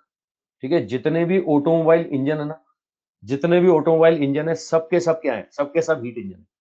जितने ऑटोमोबाइल इंजन है सब हीट इंजन है ना। ये इनपुट देते हैं हीट, और आउटपुट क्या मिलता है? Mechanical work. होता क्या है मैं आपको बताऊं। सबसे पहला पार्ट होता है सोर्स। इस सोर्स का काम क्या है? इस सोर्स का काम है हीट देना। किसको देगा? है ना। मैं आपको गाड़ी का एग्जांपल लेके बताऊं, तो गाड़ी में एक फ्यूल टैंक होता है, वो फ्यूल बर्न होता है, उससे हीट जनरेट होती है, और उस हीट एनर्जी को यूज करके अपनी गाड़ी चलती है ना, दौड़ने लगती है साहब। तो अल्टीमेटली हुआ क्या? इनपुट दिया तुमने हीट, आउटपुट क्या मिला तुम्हें? Mechanical work. तो जो डिवाइस हीट देगी ना उसको बोलेंगे सोर्स। ठीक है, ये सोर्स का काम क्या है साहब? सोर्स का काम है सप्लाइड हीट। सप्लाइड हीट किसको देता है? ये वर्किंग सब्सटेंस को। Supplied heat to the working substance. Working substance. ये वर्किंग सब्सटेंस क्या करता है साहब? ये वर्किंग सब्सटेंस क्या करता है? वो जो हीट मिली ना उसको वर्क में कन्वर्ट करता है। ठीक है, convert heat in into mechanical work. Into mechanical work. भैया जो हीट मिलेगा ना उसको मैकेनिकल वर्क में कन्वर्ट करेगा। अच्छा, जो बचा कुचा हीट है वो कहाँ जाएगा? वो रिजर्वायर के पास, सिंक के पास। ये क्या करता है?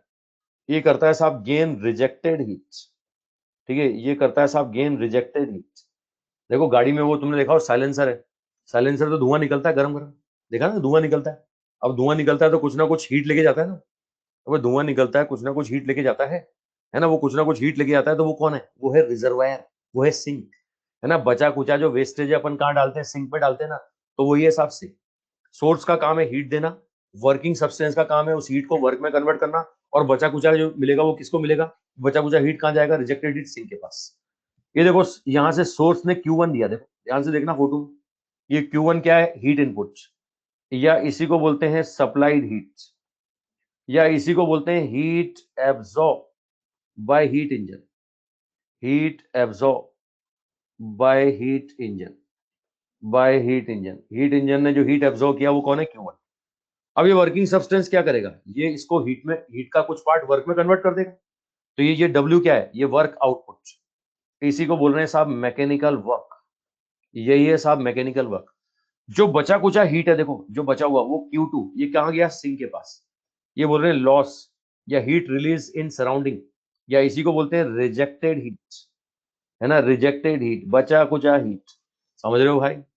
अब मुझे बताओ एनर्जी कंजर्वेशन अगर मैं लगाता हूं, मैं एनर्जी कंजर्वेशन से क्या बोलूंगा? मैं एनर्जी कंजर्वेशन से बोलूंगा Q1 का कुछ पार्ट तो गया W में और कुछ पार्ट गया Q2 में। है ना, कोई लॉस कंसीडर नहीं किया अपन ने। आइडियल केस पढ़ रहे हैं साहब, ये आइडियल केस पढ़ रहे हैं अपन ने। किसी तरह का फ्रिक्शन की वजह से लॉस नहीं माना, कोई वियर एंड टियर लॉसेस नहीं। समझ रहे ना?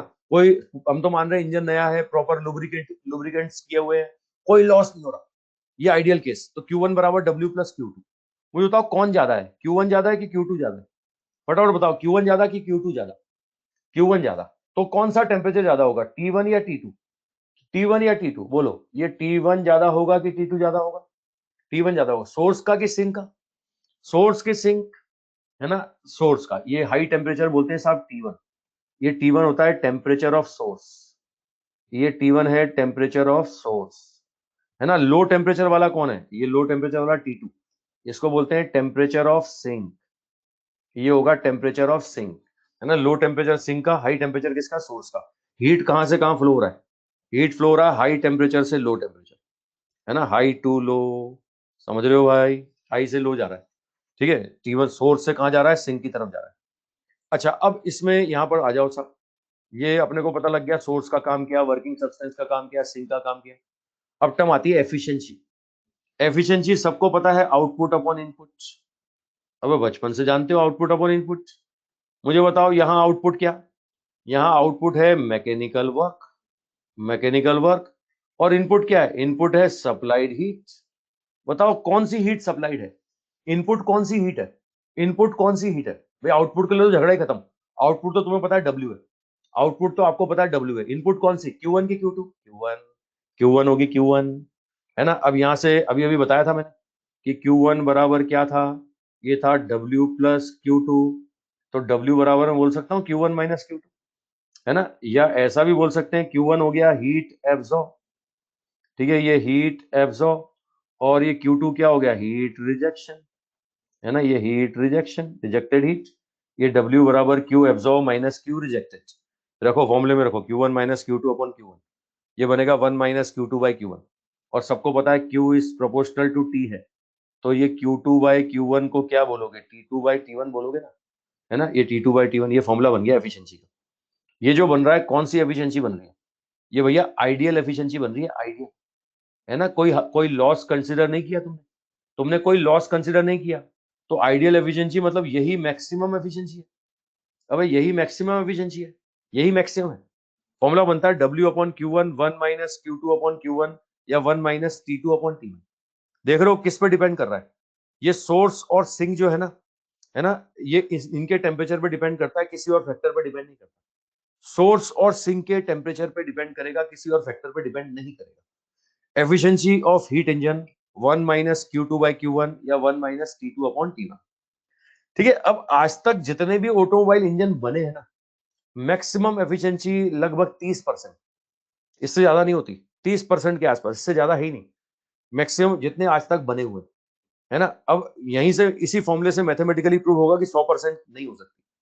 सोचो सोचो, अगर मैं 100% चाहता हूं तो क्या करना पड़ेगा, सोच के देखो। ये एफिशिएंसी मुझे 1 चाहिए, 1 1, तो दो पॉसिबिलिटी बन रही है। एक पॉसिबिलिटी बनती है कि भैया T2/T1 रेशो 0 हो जाए, या एक पॉसिबिलिटी बनती है Q2/Q1 रेशो 0 हो जाए। सुनना सुनना, एफिशिएंसी 100%, तो T2/T1 0। अब T2/T1 0, तो एक तो पॉसिबिलिटी बनती है T2 0 केल्विन हो या T1 इनफाइनाइट केल्विन हो। एक पॉसिबिलिटी बनती है कि रिजेक्टेड हीट 0 हो, एक बनती है कि सप्लाइड हीट इनफाइनाइट हो। देखो देखो, एफिशिएंसी 100% के लिए मैथमेटिकल बात बता रहा हूं। आइडियल एफिशिएंसी 100% के लिए, मैक्सिमम एफिशिएंसी 100% के लिए, वास्तव में तो इससे कम ही होती है ना। देखो, पहला पहला स्टेटमेंट आ रहा है कि सिंक का टेम्परेचर 0 केल्विन हो या सोर्स का टेम्परेचर इनफाइनाइट हो। क्या ऐसा कर सकते हो क्या? ये जो सिंक है, जो साइलेंसर है, उससे 0 केल्विन का धुआं निकल रहा है, ठंडा ठंडा धुआं निकल रहा है। मालूम पड़ा गाड़ी पे फ्रिज बांध के चल रहे हैं। अबे, जीरो फ्रिज भी बांध दोगे तो क्या 0 केल्विन कर सकते हो क्या? है ना, वो साइलेंसर पे फ्रिज भी बांध दिया तुमने, क्या टेम्परेचर 0 केल्विन कर सकते हो क्या? 0 केल्विन प्रैक्टिकली पॉसिबल ही नहीं है।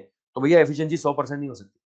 मैथमेटिकली प्रूफ हो रहा है कि 0 केल्विन प्रैक्टिकली पॉसिबल नहीं है। चलो 0 केल्विन नहीं है, दूसरी चीज सोचो, सोर्स का टेम्परेचर इनफाइनाइट, क्या कर सकते हो क्या? सोर्स का टेम्परेचर क्या इनफाइनाइट कर सकते हो क्या? नहीं कर सकते। तो इसलिए एफिशिएंसी 100% नहीं हो सकता। चलो एक और पॉसिबिलिटी सोचो, रिजेक्टेड हीट 0 हो जाए बोले कुछ हीट रिजेक्ट ही नहीं हो रही, है ना। धुआं जो निकल रहा है ठंडा ठंडा निकल रहा है, होता है ना, ट्रक के बस के पास से अपन निकलते हैं, ट्रक या बस कभी धुआं छोड़ता है तो गरम गरम लगता है, बोले ठंडा ठंडा धुआं, है ना। क्या ऐसा हो सकता है क्या? है ना, नहीं हो सकता, नहीं हो सकता। तो भैया ये प्रैक्टिकली पॉसिबल नहीं है, प्रैक्टिकली पॉसिबल नहीं। अब कुछ बातें और बनती हैं, चलो कल ही बताऊंगा, वरना 5 मिनट चाहिए मुझे कम से कम, और 5 मिनट बचे नहीं, तो कल ही बताऊंगा ये बातें सारी, कल ही डिस्कस करेंगे। कोई डाउट हो तो बोलो, कोई डाउट हो तो बोलो।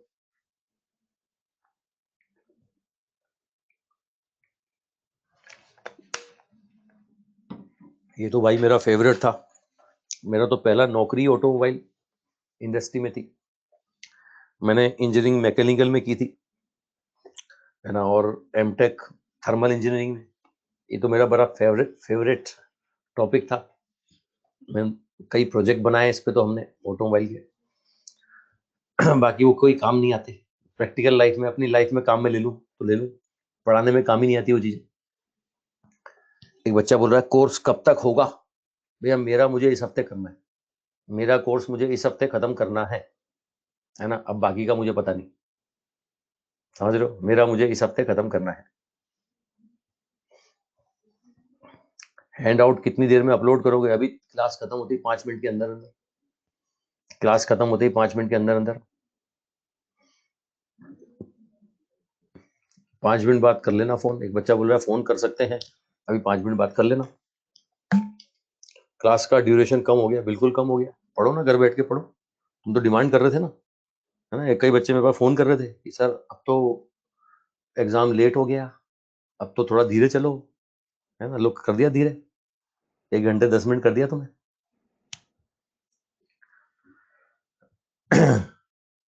भैया मेरे को इस हफ्ते खत्म करना है, मैं तो गुरुवार को भी लूंगा। हीट ट्रांसफर में कम से कम 5 लेक्चर चाहिए होते हैं, कम से कम 5, कम से कम 5, तो मुझे तो लेना पड़ेगा,